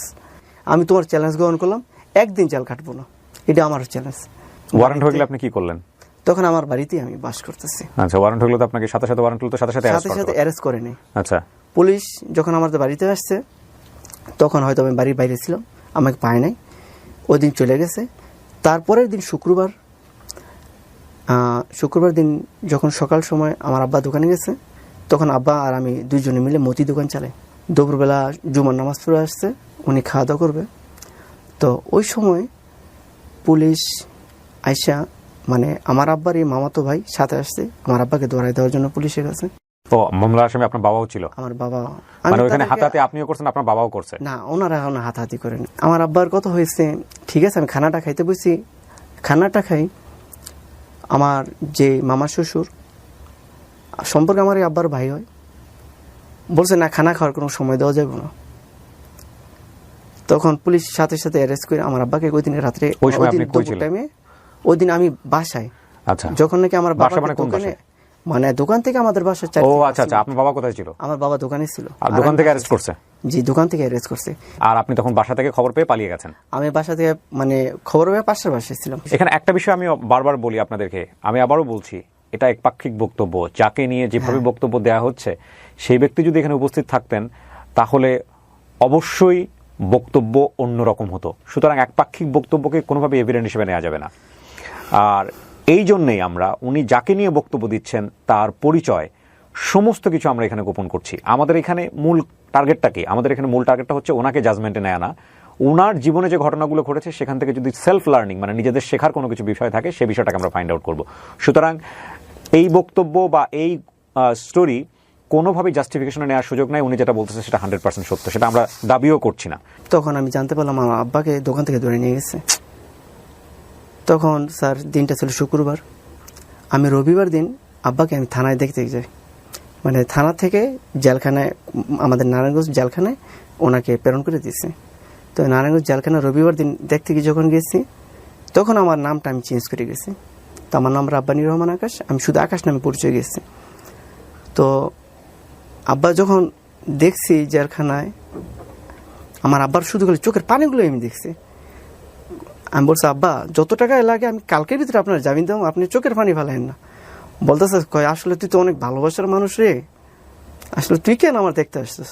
পুলিশ তো তোরে পাইলে এখন তোরে হাজতে বইরা তোরে অনেক মায়ের দূর করবো, তুই এখন তাড়াতাড়ি বলা। বাবা চাচা উকিল দিরা রবিবার দিন আমার বাবারে জামিন দেওয়াইলাম। সোমবার দিন কোর্টে আমাদের হাজিরা। সোমবার দিন যখন কোর্টে গেলাম আমিও হাজির হয়েছি। আমার উকিল বলছে তোমার হাজির হইতে হবে, ভাগ্যে যদি জেল থাকে জেল হবে, আর যদি ভাগ্যে যদি ভালো কিছু থাকে তো ম্যাজিস্ট্রেটই বুঝবে কি হয়েছে না হয়েছে। বলছে আজকের পরে যাতে কোর্টের ভিতরে দ্বিতীয় মানে বাকি হাজিরার সময় যাতে কোনো দুইজনের ভিতরে অমিল না দেখে। এখন তারা নিয়ে আসতে বাসায় আসবো, সে আর বাসায় আসলো, সিএনজি থেকে নেমে তাদের বাসায় এসে চলে গেল। একই অবস্থা নোয়াখালী থেকে অবস্থানে আমার সাথে ফোনে যোগাযোগ হচ্ছে প্রতিনিয়ত, বলতেছে কোন অবস্থায় আছেন? আমি বলছি দেখো আমার বিরুদ্ধে ওয়ারেন্ট হয়েছে, এখন আমি বলতে পারি না আমার জীবনটা কোন মুহূর্তে কোথায় গিয়ে দাঁড়াবে। রাইট। বলছে আপনি আজকে একটু আসতে হইব আমাদের বাড়িতে। মানে ওর বাড়িতে যাওয়ার পরে বলছে আপনার এক নজর দেখলাম আর আমাদের ফ্যামিলি আপনার নিয়ে খুব আলোচনা করতেছে। আমি বলতেছি কি আলোচনা করতেছে? কয় দেখো আমার আম্মুর সাথে তুমি একটু কথা বলো। তো তার আম্মু আমার বলতেছে বাবা তুমি একটা কথা বলি, মনে কিছু নিও না, দেখো তুমি তো ওরে বিয়ে করে ফাইসে গেছো, এখন তোমার জালি হয় কয় বছর হয় তাও জানি না, আমাদের মেয়েটা এদিক দিয়ে চুপচাপ বিয়ে করে 4 দিন সংসার করে গেলা, আসলে আমরা পুরো অল ফ্যামিলি তোমার অনেক সাপোর্ট করি, অনেক ভালোবাসি, তো তোমার পরবর্তীতে নেক্সট টাইম সম্পর্ক মানে সময়টা যে কি হইব আমরা ভাইবা কুল পাইতেছি না। তো বাবা তোমার কাছে একটা চাওয়া, তুমি যদি অনুমতি দাও আমাদের মেয়েটা আমরা দেখে শুনে অন্য জায়গায় বিয়ে দিয়ে দিই। এই জিনিসটা স্যার যখন শুনছি যেমন আকাশটা ব্যাগ মাথায় বলল, খারাপ সময় যখন আসে চতুর্দিক থেকে। আসলে স্যার যদি আমার থেকে ভালো কোনো ছেলে পান তাহলে আপনার সাথীকে দেখে শুনে বিয়ে দিন। তো এইভাবে করতে করতে ঠিক 6 মাস পার হয়ে গেল মামলার। তো ওরা দেখা যেতেছে মানে কোনোভাবে জেল কাটাইতে পারতেছে না। কোর্টও আমাকে জেল দিতেছে না। ওর এক সময় বিরক্ত হয়ে বলতেছে কি আপোষে আসবো। আপোষে বসলাম, বসার পরে সে ডিসিশন ভাত খাবে না। এখন সে একটা দাবি করছে, আমরা এতদিন মামলা টামলা করছি, অনেক টাকা পয়সা খরচ হয়েছে, এই দাবিটা দিয়ে দিবেন। এখন আমার বাপসা স্যার সবাই ময়মুরব্বীরা ছিল, ওই দিন বলতেছে ওরও তো অনেক টাকা পয়সা নষ্ট হয়েছে, ও যে এতদিন মানে কোর্টে বোধ দৌড়াদৌড়ি করলো, ওর বাপের জেল কাটলো, ডিভোর্স হয়ে আপোষ হলো আপনাদের? হ্যাঁ, আচ্ছা, কিছু টাকা পয়সার বিনিময়ে। কত টাকা দিলেন? টোটালিং 50,000 টাকা। এই ঘুরায় ফিরে 50,000 টাকা দিয়ে আপোষ। আমার মামলা আমি উঠাই নিয়েছি, আমিও তার বিরুদ্ধে একটা পরে মামলা করছিলাম, কিন্তু আমার মামলা কোনো কার্যকর হয়নি। আপনি কি মামলা করছিলেন? মানে মারামারি মামলায় কেন আমার উপর তারা আঘাত করছে, আমিও তো তাদের আঘাত করছি। আপনিও একটা মামলা করছেন? আমি একটা নেক্সট মামলা করছি, যখন আমি মামলা করছি তারা সিদ্ধান্ত নিচ্ছে মামলা উঠাই ফেলাইবে, কাটাতে কাটা তোলা যেটাকে বলে। আপনি তো এই যে যৌতুকের মামলা যদি মিথ্যা হয়ে থাকে, আপনি তো যৌতুকের এগেনস্টে এই যে মামলাটা আছে এখানে, তার এগেনস্টে কিন্তু মামলা করা যায়। এটা যে মিথ্যা মামলা, এটা আপনি জানেন? স্যার আমি আপনার মামলা মিথ্যা কিনা আমি জানি না, মিথ্যা যৌতুক মামলা, নারী নির্যাতন মামলার এগেনস্টে কিন্তু মামলা করা যায়। জি জি, এখন স্যার আমি বর্তমানে এখন জানতেছি, কিন্তু আগে জানতাম, আগেগুলো জানতেন না? জি না স্যার। আমি এখানে একটা জিনিস বলে রাখি উইথ ডিউ রেসপেক্ট, আমি বলছি না যে বাংলাদেশের সব নারী নির্যাতন মামলা কিংবা যৌতুক মামলা মিথ্যা মামলা, না, আমি সেটা বলছি না। তবে আপনারা যারা এই সব মামলার মধ্যে জড়িত আছেন, খুব বিজ্ঞ আদালত সহ অনেকেই জানে যে প্রচুর হয়রানিমূলক মিথ্যা মামলা হয় এই নারী নির্যাতন এবং যৌতুক মামলার জায়গাটা থেকে। এবং এখানে আপনারা যদি একটু স্টাডি করেন তাহলে আপনারা নিজেরাও জানবেন, যারা মিথ্যা মামলা করেন তাদের এগেনস্টেও কিন্তু মামলা করার সুযোগ আছে, এবং এটা আমি যতদূর জানি যে আইনের ধারাতেই আছে। সুতরাং যদি আপনার বিরুদ্ধে মিথ্যা মামলা হয়ে থাকে, ঘাবড়ে যাওয়ার কোনো কারণ নাই।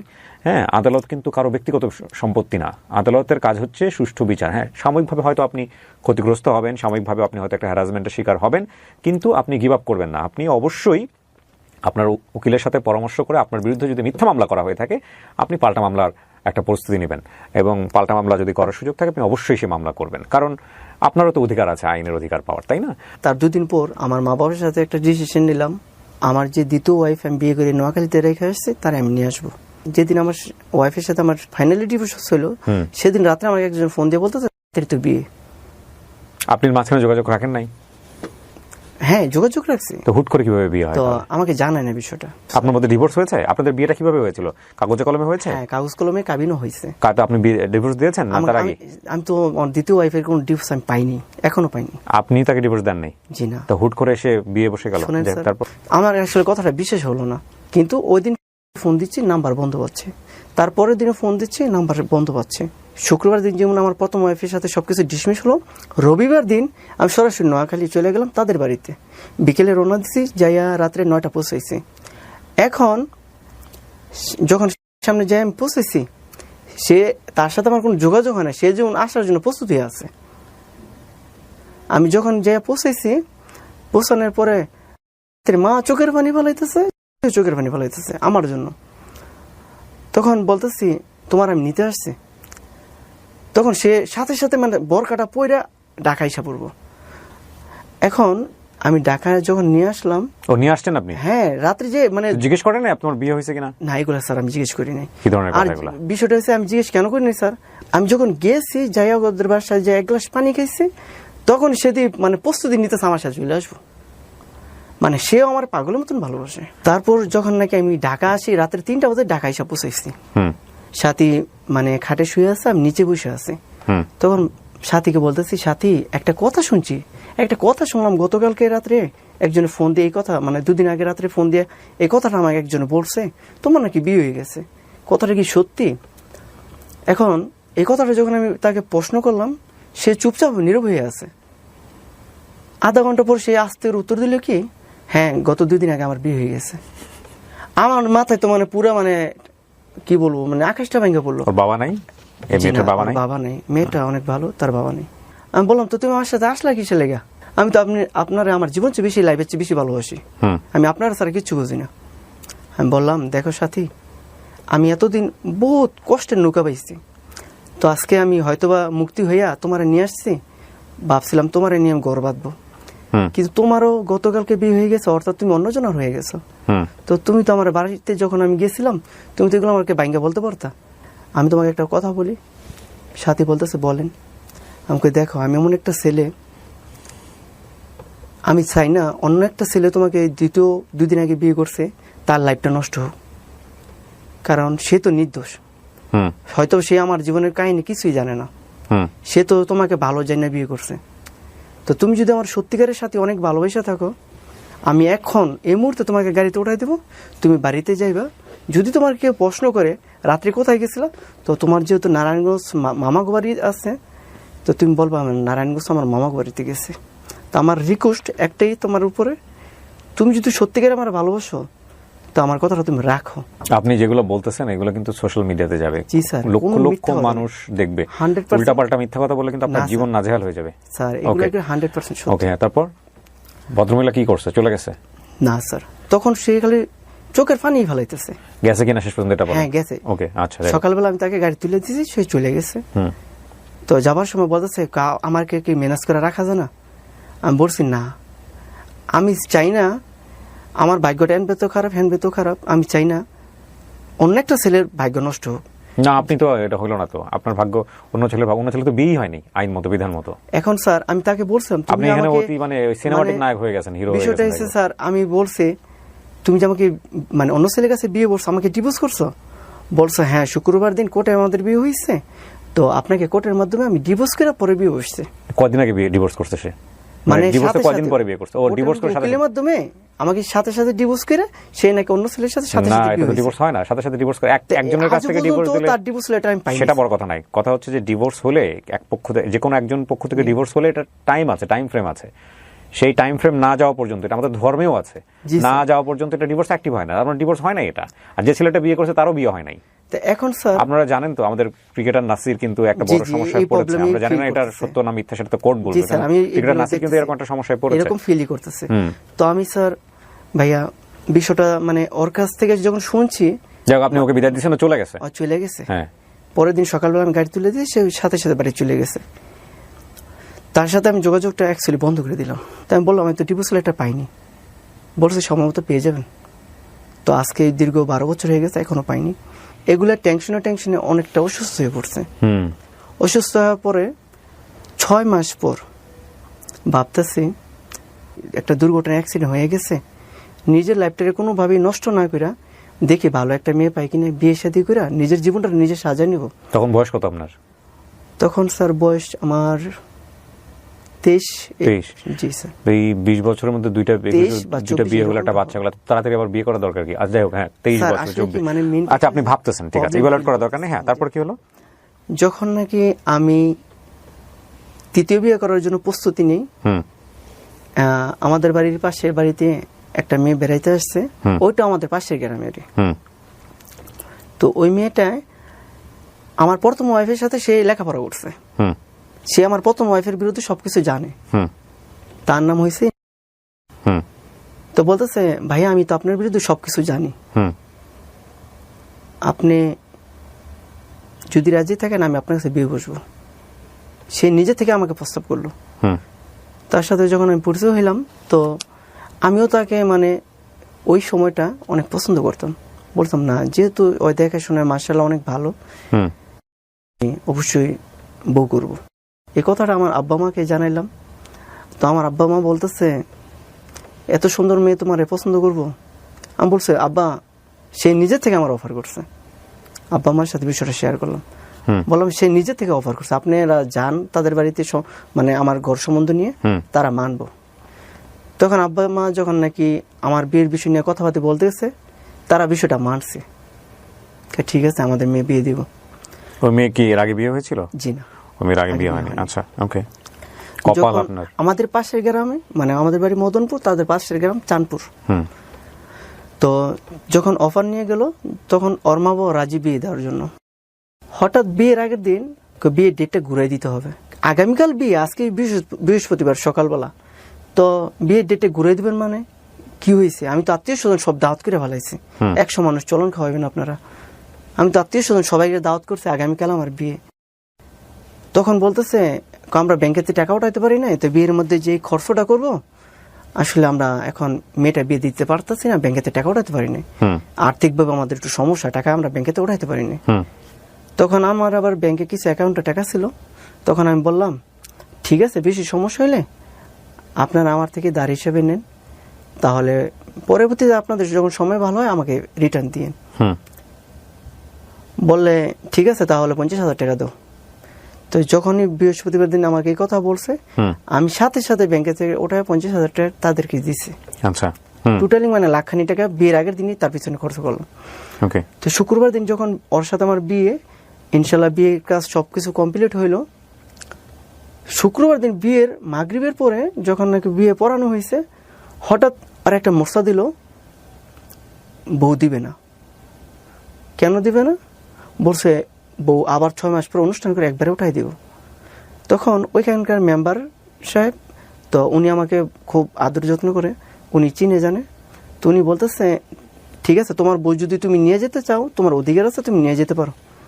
আমি বলতেছি ওর বাপ মা তো এখন বলতেছে দিবে না।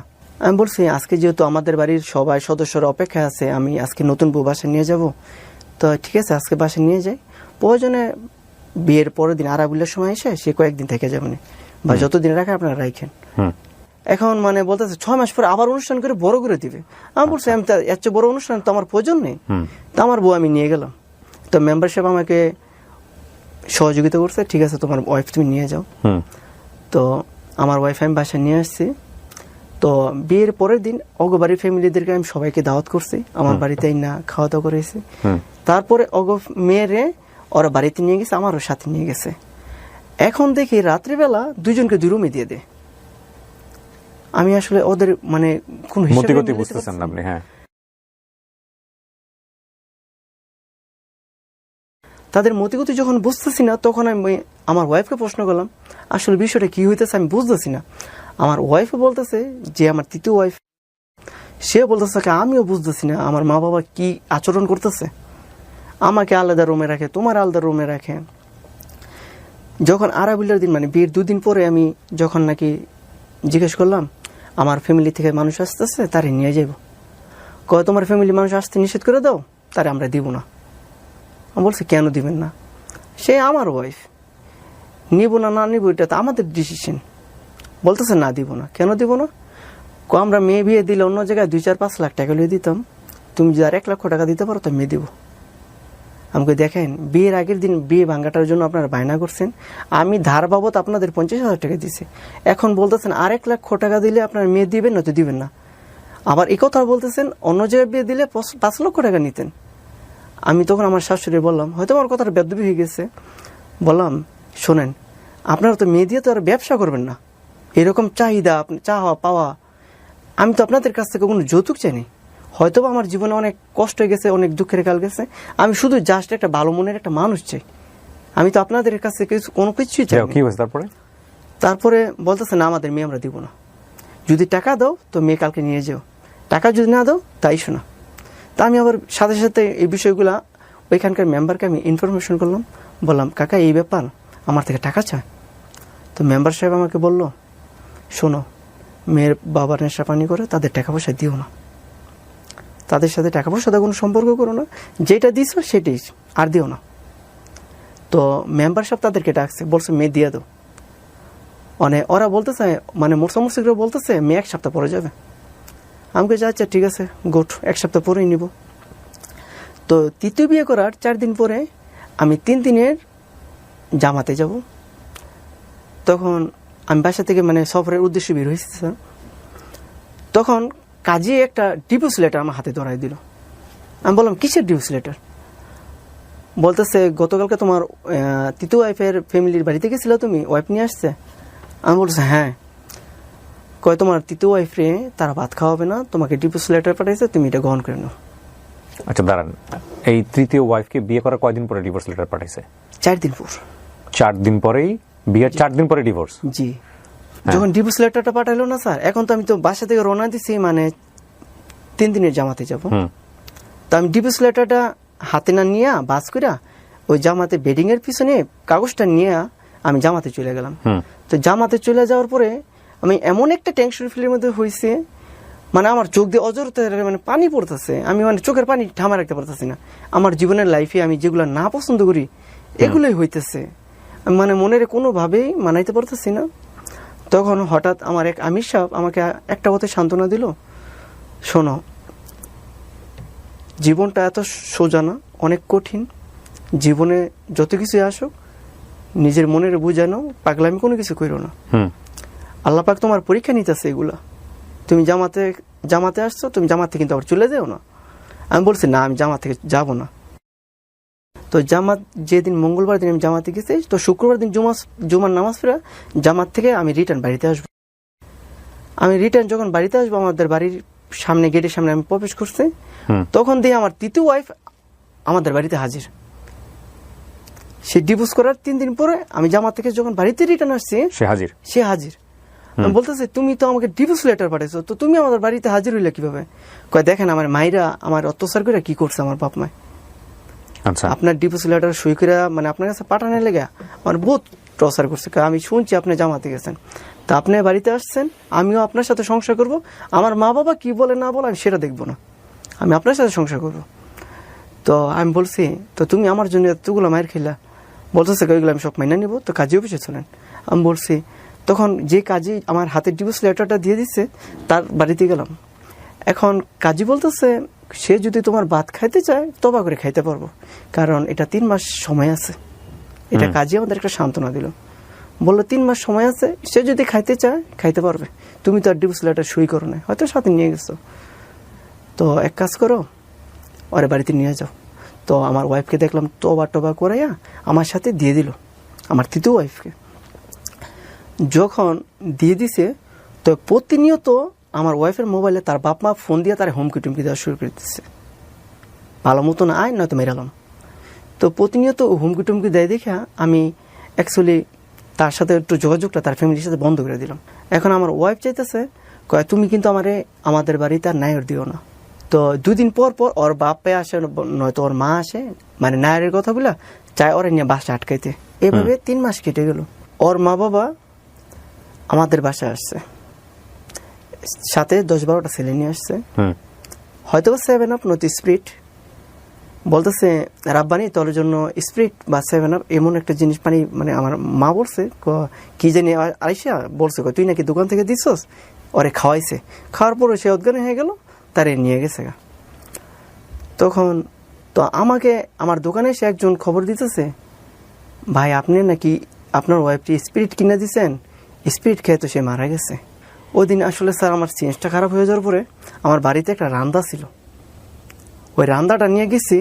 আমি ওই শ্বশুর শাশুড়ি হয়তোবা আমি আমার ওয়াইফ নিয়ে আসবো তাদের কাছ থেকে উদ্ধার করে, নয়তো আমি তাদেরকে মেরে ফেলবো, শ্বশুরকে। হ্যাঁ, এরকম একটা প্ল্যান করে আমি আমার বাড়ি থেকে রান্দাটা প্রকাশ নিয়ে গেছি। বাড়িতে রান্দা রাখছেন কেন? রান্দাটা দিয়ে আসলে জি না স্যার, তাহলে এটা দিয়ে মাঝে মধ্যে আপনার গাছের ডাল বাল কাটি। শোনেন, আমি গ্রামে বড় হয়েছি, আমি কিন্তু কাহিনী জানি। রামদার কোনো কাজই লাগে না, মানে রান্দাটা মানে কি আমি বলি, রামদা এমন একটা জিনিসটা কোনো কাজেই লাগে না। গ্রামীণ জীবন, এটা শেষ করি, গ্রামীণ জীবনে এটার কোনো ব্যবহারই নাই, কিন্তু এটা অনেক বাড়িতে রাখে শুধুমাত্র এই মারামারি ঢানামারি আর নিজেদের পাওয়ার শো অফ করার জন্য।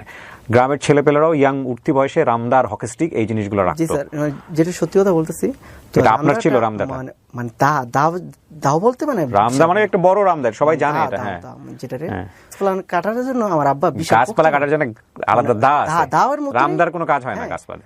তো ওইটা নিয়ে যখন আমি গেছি, আমার সিদ্ধান্ত হয়েছে হয়তো আমার বউ আমি উদ্ধার করে নিয়ে আসবো, নয়তো নিজের জীবন দিয়ে আসবো, না তো আমি ওদের মেরে ফেলবো। এরকম একটা প্ল্যান করে আমি প্রথম আমাদের মদনপুর 4টা হাসপাতাল আছে, প্রথম মা হসপিটাল গেলাম, দেখি ওইখানে ভর্তি করে নেই। তারপর ইশাকা হাসপাতাল গেলাম, রামদানি আমাকে সবাই চিনে আমাদের মদনপুর। তা আপনি রামদানি হাসপাতালে ঘুরতেছেন, আপনাকে আমাকে সবাই চিনে, কিন্তু মানে সব ডাক্তার নার্স মানে প্রতিটা হাসপাতাল সবাই আমাকে চিনে। এমনি মদনপুর আলহামদুলিল্লাহ আপনাদের তো অনেক। তারপর কি হলো? তো সবাই বলতেছে কারে খুঁজো, আমি বলছি আমার ওয়াইফ খুঁজে। তো 4টা হাসপাতাল নিয়ে আমি রামদা নিয়ে হাঁটলাম, কিন্তু সবাই বলতেছে তুমি কারে খুঁজো, আমি বলতেছি এক কথা আমার ওয়াইফ খুঁজে। যখন নাকি একজন এসে একটা ভুল ইনফরমেশন দিছে, বলতেছে ওরে তো বাড়িতে নিয়ে গেছে। আমি এই খবর শুনি না, মানে মদনপুর চাঁদপুর তো একসাথে। আপনার সাথে আর কেউ ছিল ওই সময়? জি না স্যার, একাই। যখন নাকি আমি ওদের বাড়িতে গেছি, ওগো বাড়িতে যাওয়ার পরে কই রুমের ভিতরে আছে, তো আমি রুমের ভিতরে ঢুকে গেছি, রুমটা পিছন দিয়ে মানে সিটকা লাগিয়ে ফেলাইছে। তো যে রুমে ঢুকেছে ওই রুমে একটা শিশু বাচ্চা ছিল, বাচ্চাটা কান্না করতেছে। আমি চাইছিলাম বাচ্চাটা বের করে মানে বাইরে দিতে, তা দাঁড়া রাইখা আমি মানে বাচ্চাটা বের করে দিতে চাইছিলাম। আমার তৃতীয় ওয়াইফের মা বাবা ওইখানে মানে হেরা তো মানে বাহিনী আগেই বাউ করে রাখছে, বলছে ডাকাতি করতে এসেছে। যখন বাচ্চাটা আমি বাইরে বের করতে দিতে গেছি, তখন তো আমি রান্তা রেখে গেছি। তখন কি করছে, মানে এমন একটা গণদোলা নিয়ে আমাকে দিছে, ওই দিন মানে হকি স্টিক দিয়ে বাইরে আমার পাটা ভেঙে ফেলেছিল। সবাই মিলে মারছে আপনাকে? হ্যাঁ, মানে ওরা তো বাইরে আগেই বাউ করে রাখছে, প্ল্যান করে রাখছে। আমি বারবার বলতেছি এটা একপাক্ষিক বলা বক্তব্য, এবং এই বক্তব্য শুনে কোনোভাবেই মনে করা যাবে না যে উনি যেটা বলতেছেন সেটা শতভাগ সঠিক। আমি এটা শুধুমাত্র ওনার ক্ষেত্রে না, যে কোনো লাইফ স্টোরি বলার ক্ষেত্রে, কারণ এটা যখন যে বলবে, দেখেন উনি এতক্ষণ ধরে বলেছে ওনার নিজের কোনো অপরাধ কিন্তু আপনারা খুঁজে পান নাই, এতগুলো মানুষ আসলো ওনার জীবন থেকে চলে গেল, নিশ্চয়ই তাদের বক্তব্য শুনলে ওনার হাজারটা অপরাধ খুঁজে পাওয়া যেত। সুতরাং আমরা এটাকে জাস্টিফিকেশনে নিব না যে এই বক্তব্য উনি যেটা বলতেছে সেটা শতভাগ সঠিক। আমরা এই জন্যে উনি যাদেরকে নিয়ে বক্তব্য দিয়েছে কোনো বক্তব্যে কারো পরিচয় আমরা এখানে তুলে ধরিনি, তবে এটা ওনার লাইফের স্টোরি, এখান থেকে শেখার অনেক কিছু আছে, ওনার ভুলগুলো আমরা আইডেন্টিফাই করার চেষ্টা করবো। সো এখানে আসলে কাউকে আমরা অ্যাকিউজ করছি না, কাউকে আমরা দোষারোপ করছি না, উনি ওনার মতো করে বলছেন, কিন্তু এই বক্তব্যগুলোকে কোনোভাবেই এভিডেন্ট হিসেবে নেওয়া যাবে না, কারণ এগুলো প্রুভেন না, এগুলো আমরা গিয়ে দেখিনি যে আসলেই হয়েছে কিনা। উনি ওনার মতো করে বলছেন, এগুলার হতে পারে যে সমস্তটুকুই মিথ্যা, মিথ্যার মধ্যে সত্য আছে, ভেজাল আছে, অনেক কিছু আছে, কিন্তু এটাকে আমি বলবো যে আপনারা কোনোভাবেই একবারে অ্যাকুরেট, শতভাগ অ্যাকুরেট এটা মনে করবেন না। জি, তারপরে কি হলো ভাই? মার খেলেন আপনি? জি, মার খেলাম। তখন আমি অজ্ঞান হয়ে গেছিলাম। অজ্ঞান হয়ে যাওয়ার পরে আমি যখন জ্ঞান ফিরছি, তখন দেখি আমি হাসপাতালে আছি। হাসপাতাল থেকে আমার বাসায় প্রেরণ করা হলো। তখন আসলে কি স্যার, একে একে 3টা ওয়াইফ হারায় না, আমার নিজের পাগলের মতো মনে হইতেছে। তাকে ঢাকা নিয়ে বন্দি করে রাখছে। ও ঢাকায় নিয়ে চলে গেছে? হ্যাঁ। আচ্ছা। আমি তো মনে করছি হয়তো আশেপাশে কোনো হাসপাতালে বন্দি করে রাখছে। আরে আমার ওয়াইফ, সে তো আমার পাগলের মতন ভালোবাসে। এখন আমার মা বাবা আমার বুঝাইতেছে, বাবা থাক, যার ভাগ্য খারাপ হয় এরকম জ্বর তুফান আসে, তুমি নিজের সামলায় নাও, তুমি আর পাগলামি করো না। আমি বলতেছি না স্যার, আমি বাঁচতাম না, কারণ সে আমার ওয়াইফ আমার পাগলের মতন ভালোবাসে, আমিও তো পাগলের মতন ভালোবাসি। আমার তৃতীয় শ্বশুর শাশুড়ি মানে পুলিশ পাঠাইছে দোকানে, মানে তারা ওইখানে একটা মামলা বা জিটি করতে, মামলা করছে অ্যাটেম্পট টু মার্ডার। কিসের মামলা ছিল এটা? এটা মানে তাকে বিষ খাওয়াই মাইরা ফেলাইছে, মানে বিষ খাওয়াইছে, ওর বাপ মা উদ্ধার করে তাকে হাসপাতালে নিয়ে গেছে। এরকম একটা নাটক সাজা একটা মামলা করছে। তো পুলিশটা বুঝে শুনে বলছে, ঠিক আছে আমরা মেম্বাররা চেয়ারম্যানরা বিষয়টা বইসা আমরা হ্যান্ডেল করবো, ওরে নেওয়া দরকার নেই। তো পুলিশ আমাকে নিল না। পুলিশরা বললো আপনারা যাচাই বাছাই করে দেখেন এই ছেলে ওর ওয়াইফকে বিষ খাওয়াই নাই। তো পুলিশ আমাদের বাড়ির সাথে যাচাই বাছাই করে দেখছে, না আমি এরকম কোনো বিষ খাওয়াই নাই। আমি এবার বলছি আপনারা ওরা পরীক্ষা নিরীক্ষা করেন, যদি আমি কোনো বিষ জাতীয় কোনো কিছু খাওয়াই থাকি, যেটা কোর্ট যেটা সাজা দেবো সেটা মাথা হইতে নেব। যখন পুলিশ চলে গেল, চলে যাওয়ার পরে মেম্বার সাহেব বলতেছে, তোমার তৃতীয় ওয়াইফের ওরা ফ্যামিলি ভালো না, ওর সাথে ঝগড়াঝাগড়ির মধ্যে না যেয়া তুমি বিষয়টা মাইনা নাও। আমি বলছি কি বিষয়টা মানবো? বলতেছে তারা খাওয়াইতে চাইতেছে না, তুমি কি তার নিয়ে জোরে খাইবা? আমি বলছি আমার ওয়াইফ তো খাইতে চায়। কয় দেখো না ওরা যে নিয়ে যে মায়ের দূর করে, তোমার কি ভালো লাগে?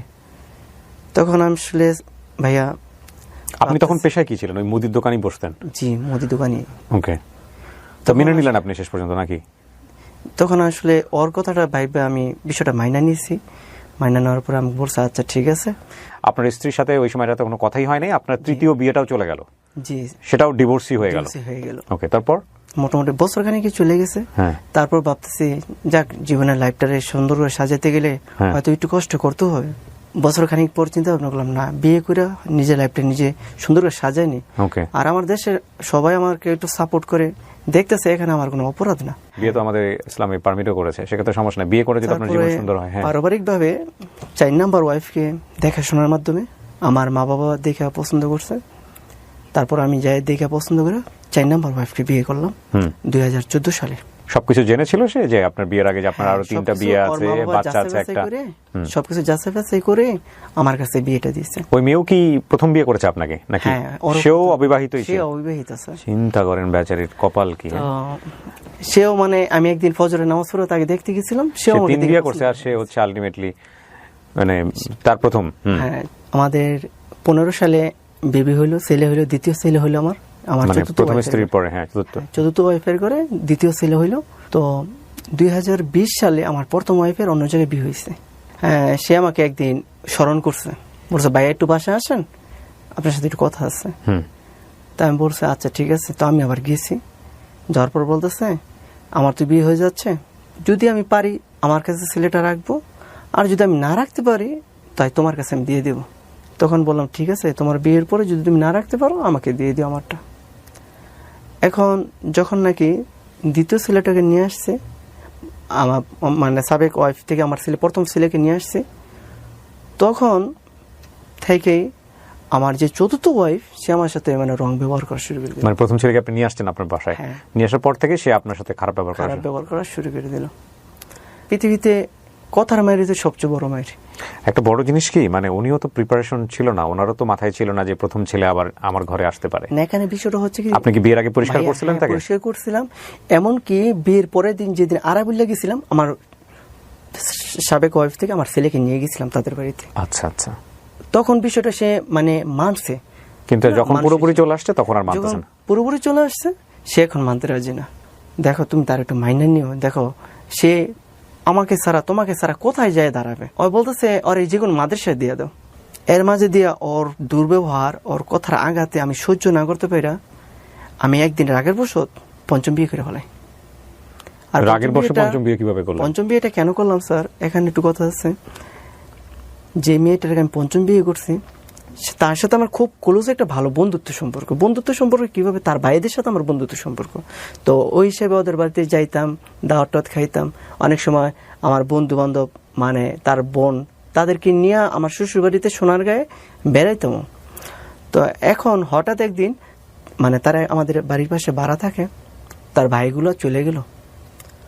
এখন মানে বন্ধুরা বলে গেছে যে তোমার বোনটা এখানে থাকে, তুমি ভাই একটু দেখাশোনা করো। তো মাঝে মধ্যে আমার শ্বশুর বাড়িতে ওই মেয়ের নিয়ে আমি বেড়াইতে যেতাম। তো আমার শ্বশুর বাড়ির মানুষ মাইন্ড করতো না। আমার ওয়াইফে বলছে ঠিক আছে বোনের মতন থাকবো, সমস্যা কি। হঠাৎ সে একদিন অসুস্থ হয়ে পড়লো, মানে ব্যথায় মানে তাই জ্ঞান হারাই ফেলাইছে। মানে যে ব্যথায় মানে অজ্ঞান হয়ে গেছে দেখা কেউ কোনো হাসপাতাল তার অ্যাকসেপ্ট করতেছে না, বলতেছে ঢাকা হাসপাতাল নিয়ে যাও। এখন তার বাড়ি হয়েছে সিলেট। এখন মানে তার যে মানে ঢাকা হাসপাতাল নিয়ে যাবে ওই সময়টা আমি পাইতেছি না। এখন আমার ওয়াইফকে বলছে এতটুকু ফোন দিয়া বলছি যাদের সাথে আমরা চলাফেরা করি আমি তারাই নিয়ে আমি একটু হসপিটালে আসছি। তো হসপিটালে ভর্তি করে আমি রাত্রে চলে আসতেছি বাসায়। তো হসপিটালে কোনোভাবে ভর্তি করে না, লাস্টে দিয়া অনেক হসপিটাল মানে মিথ্যা আশ্রয় নিচ্ছে, বলছে আমার ওয়াইফ আমি তার হাজব্যান্ড, ভর্তি করেন। তার উপকার করতে যে আমি মিথ্যা কথা বলে তার ভর্তি করছে। যখন তার চিকিৎসা করছে, চিকিৎসা করে রাত্রের 2টা বাজে তার হাসপাতাল রেখে আমি বাসায় চলে গেছে। বাসায় চলে যাওয়ার পরে আমার ওয়াইফকে যাই আমি করি বাইরে দিয়ে আমার ওয়াইফের কাছে আমি সত্য কথাগুলো বলে দিই। বলছি দেখো মেয়েটা যেহেতু বিপদগ্রস্ত, আমার মেন কথা হয়েছে তার বাইকের সাথে আমি চলছি ফিরছি, তো ওরা তো এখন চলে গেছে, এখন যেহেতু আমাকে দায়িত্ব দিয়ে গেছে দেখাশোনার, তা আমি হয়তো বা আমার নিজের থেকে আমি একটু ভুল করে ফেলাইছি। আমার ওয়াইফকে আমি সবকিছু খুলে বলছি। সকালবেলা আমি ফজরের নামাজ পড়া ভোর সকালবেলা আমি তারে নিয়ে আসলাম। এখন যার উপকার বন্ধুত্ব হইয়া করলাম, এখন তার দৃষ্টিতে তার ভঙ্গিমাতে তার মনের ভিতরে আমি নাকি ঢুকে গেছি। মেয়েটা আপনাকে পছন্দ করা শুরু করছে। পছন্দ এইভাবে কয়েকদিন আর এদিকে আপনারও আপনার সাথে আপনার স্ত্রীর সাথে সম্পর্ক ভালো যাচ্ছে না। আমরা বুঝে গেছি ঘটনা কি ঘটেছে। এটাই বর্তমান যে চতুর্থ ওয়াইফ সে বলতেছে তার সাথে চলাফেরা বন্ধ করে দাও। কি বলেছে? যখনই চলাফেরাটা অফ করে দিতে চাইছে তখন থেকে মানে এটা 2020 সালের ঘটনা, মেসেঞ্জারে হোয়াটসঅ্যাপে ইমুতে হাত কাইটা কাইটা মানে শুধু গেলে রক্ত দেখায় মেয়েটা।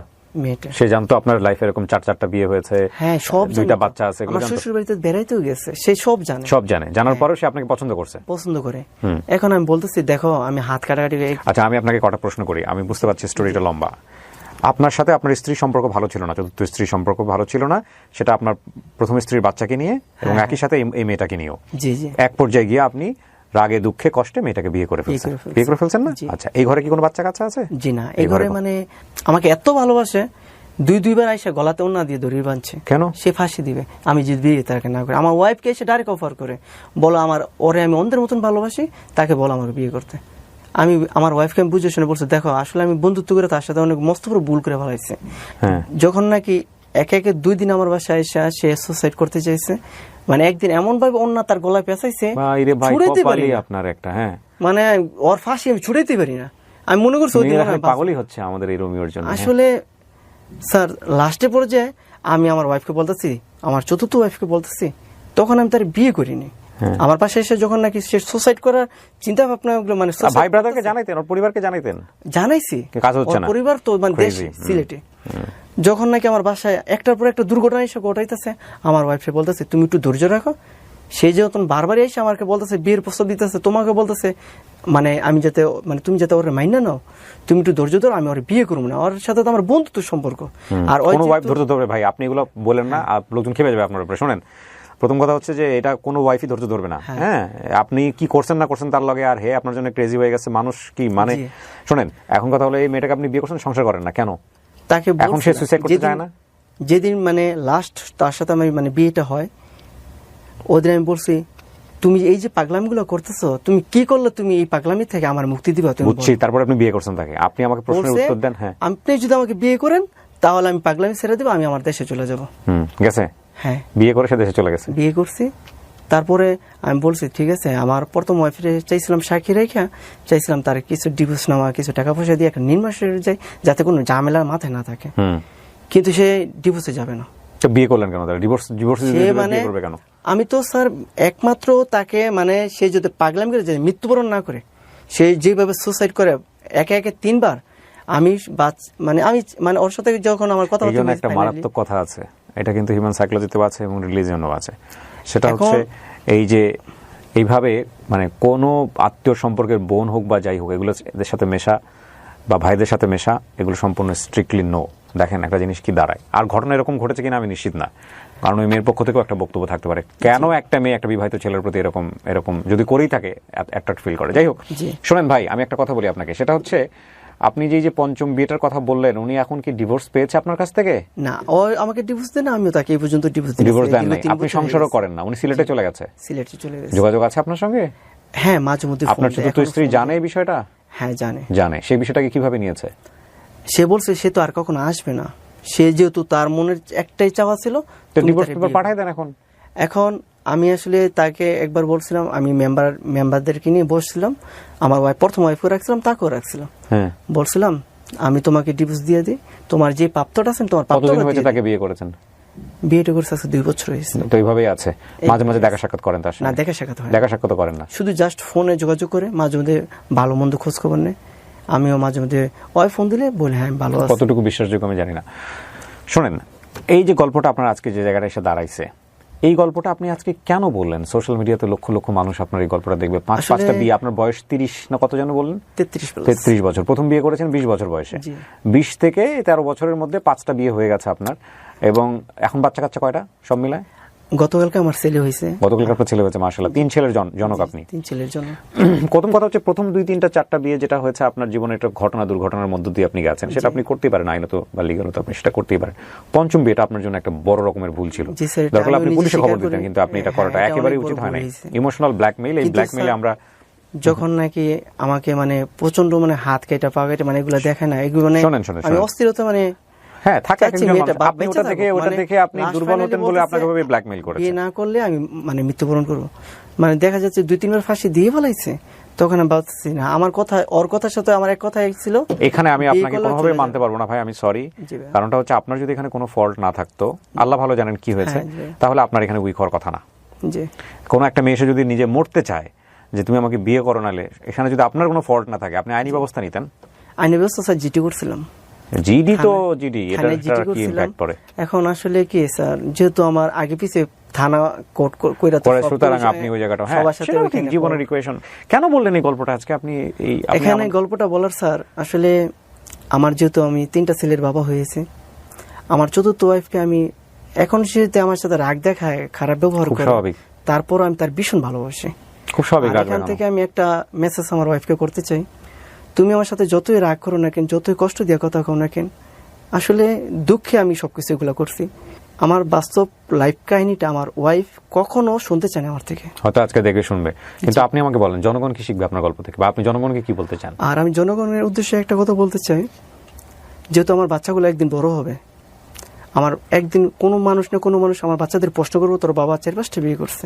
মানুষ অতিরিক্ত টেনশনে যে কোনো একটা পথ বেছে নেয়, নেশা পানি। আমি চাইছিলাম মানে জীবনটারে মানে নিজে সাজানোর জন্য আসলে একজন মানুষের উপরে একটা নির্ভর মানুষের উপরে নির্ভর দ্যাট করে ইজ দ্য আমি বিগেস্ট জীবনটা মিস্টেক, সাজানো দ্যাট যাবে। Is the biggest mistake. আজকে আমি একটা কথা বলি, ইনক্লুডিং মি, আমি কোনো অ্যাডভাইস দিব না, আমি যা বলি, আমি যা শিখেছি সেটা বলছি, বাট এটা যে আমাকে জাজমেন্টে নেওয়ার কোনো দরকার নাই, কারণ আমি যা বলি সেটা যে আমার দিক থেকে স্বয়ংসম্পূর্ণ বিষয়টা এরকম না। তবে দ্য বিগেস্ট মিস্টেক হচ্ছে, রিসেন্টলি একটা বই পড়ছিলাম, আপনারা যদি কখনো সুযোগ পান আপনারা পড়বেন, রোন্ডা বাইনের একটা বই, দ্য গ্রেটেস্ট সিক্রেট। সেখানে খুব চমৎকার একটা কথা আছে, পুরো বইটাই আমার খুব ভালো লেগেছে, যদিও অনেক বিষয় আমাদের ধর্মের সাথে সাংঘর্ষিক, ওটাও বলে নেই। তবে একটা জিনিস আমি যেটা শিখেছি বইটা পড়ে, সেটা হচ্ছে সুখ অন্য কোনো সাবজেক্টের মধ্যে খুঁজতে যাওয়াটাই হচ্ছে বোকামি। হ্যাপিনেস কখনোই আপনি অন্য কারো মাধ্যমে খুঁজতে যাবেন না, না সেটা ওয়াইফ, না সেটা চিলড্রেন, না সেটা ফ্রেন্ড, না সেটা সাবজেক্টিভ এনিথিং। এবং সেটা যদি আপনি খুঁজতে যান তাহলে কাইন্ড অফ স্লেভারি আপনার মধ্যে গ্রো করে, যে লাইক ওই মানুষটার অ্যাটিটিউডের উপরে আপনি ভালো থাকবেন মন্দ থাকবেন এটা নির্ভর করে, এবং ইটস আ গ্রেটেস্ট স্লেভারি। সাদগুরু এটাকে খুব মানে ইন্টারেস্টিং হতে বলেছে, যে এটা হচ্ছে সবচেয়ে বড় দাসত্ব, যে আমি সুখে থাকবো না আমি দুঃখে থাকবো সেটা নির্ভর করে অন্যের আচরণের উপরে, এটা হচ্ছে সবচেয়ে বড় দাসত্ব। তো উনি মনে করেছেন যে আমাকে সুখে থাকতে হলে আমার একটা বউ লাগবেই, এবং এই যে বউ লাগার ব্যাপারটা সেটা প্রাসঙ্গিক, অবশ্যই জীবনে একটা মানুষের উপর ডিপেন্ডেন্ট হইতেই হবে, কিন্তু সেটার যে আসলে রাইট থটের উপরে ছিল না সেটা নিশ্চিতভাবেই বলা যায়। কারণ আমি এখানে আপনার বিয়ে করাগুলোকে ফল্ট দেখবো না, আমি শুধু দেখতে চাচ্ছি যে আপনার যে স্পিডি ডিসিশনগুলা, মানে একটা দুর্ঘটনা ঘটেছে সেখান থেকে বের হওয়ার জন্য আপনি আরেকটা বিয়ে করে ওটাকে রিমুভ করতে চাচ্ছেন। এই প্রোগ্রাম অনুষ্ঠান থেকে আমার জীবনে আমি অনেক শিক্ষা নিয়েছি। আপনাদের জীবনের যতগুলো গল্প আমি 5 বছর যাবত খালি গাড়তেছি আর ইউটিউবে দেখতেছি, তো আমি চেষ্টা করতেছি 5 বছর যাবতে কিন্তু আপনার সাথে একটু সাক্ষাৎ করা, আপনার কাছে এসে একটু গল্পটা, আমার জীবনের বিষয়টা শেয়ার করা। আর মেন আজকে গল্প বলার উদ্দেশ্যটা কি জানো স্যার, আমার ভিতরে তো অনেক কষ্ট লুকে আছে, আমি কারোর সাথে প্রকাশ করতে পারি না। আর আমি চাচ্ছি আমার বাচ্চাগুলো যখন বড় হবে, আমার গল্পটা যদি তাদের চোখে পড়ে, তারা বুঝতে পারে আমার বাবা কেন এই কাজ। এই গল্প চোখে পড়তে হবে না, আপনার বাচ্চারা যখন বড় হবে সময়ে সময়ে আপনি আপনার বাচ্চাদেরকে অল্প অল্প করে বলেন। আর দ্বিতীয় কথা হচ্ছে যে বাচ্চাদেরকে বলারও দরকার নাই, বাচ্চার কাছে বাবা হিসেবে সফিস্টিকেটেড হওয়ার ট্রাই করাটাই আপনার জন্য দরকার, আর বাকি বিষয়গুলো নিয়ে কনসার্ন হওয়ার দরকার নাই। হ্যাঁ, এটা হচ্ছে বিষয়, টেনশনের কিচ্ছু নাই। সো প্রিয় দর্শক এবং শ্রোতা, আমরা ডেফিনেটলি ধন্যবাদ জানাই আমাদের যে রাব্বানি আজকে এখানে এসেছিলেন, তার গল্পটা বলে গেলেন সেজন্য। তবে এই গল্প থেকে আমাদেরকে একটা জিনিসই শিখতে হবে, সেটা হলো যে কোনো ডিসিশন নেওয়ার আগে সেই ডিসিশনটা কতটুকু ইম্প্যাক্টফুল আপনার লাইফে, সেটার জন্য সময় নিয়ে, যদি আপনি নিতে না পারেন সময় নেন।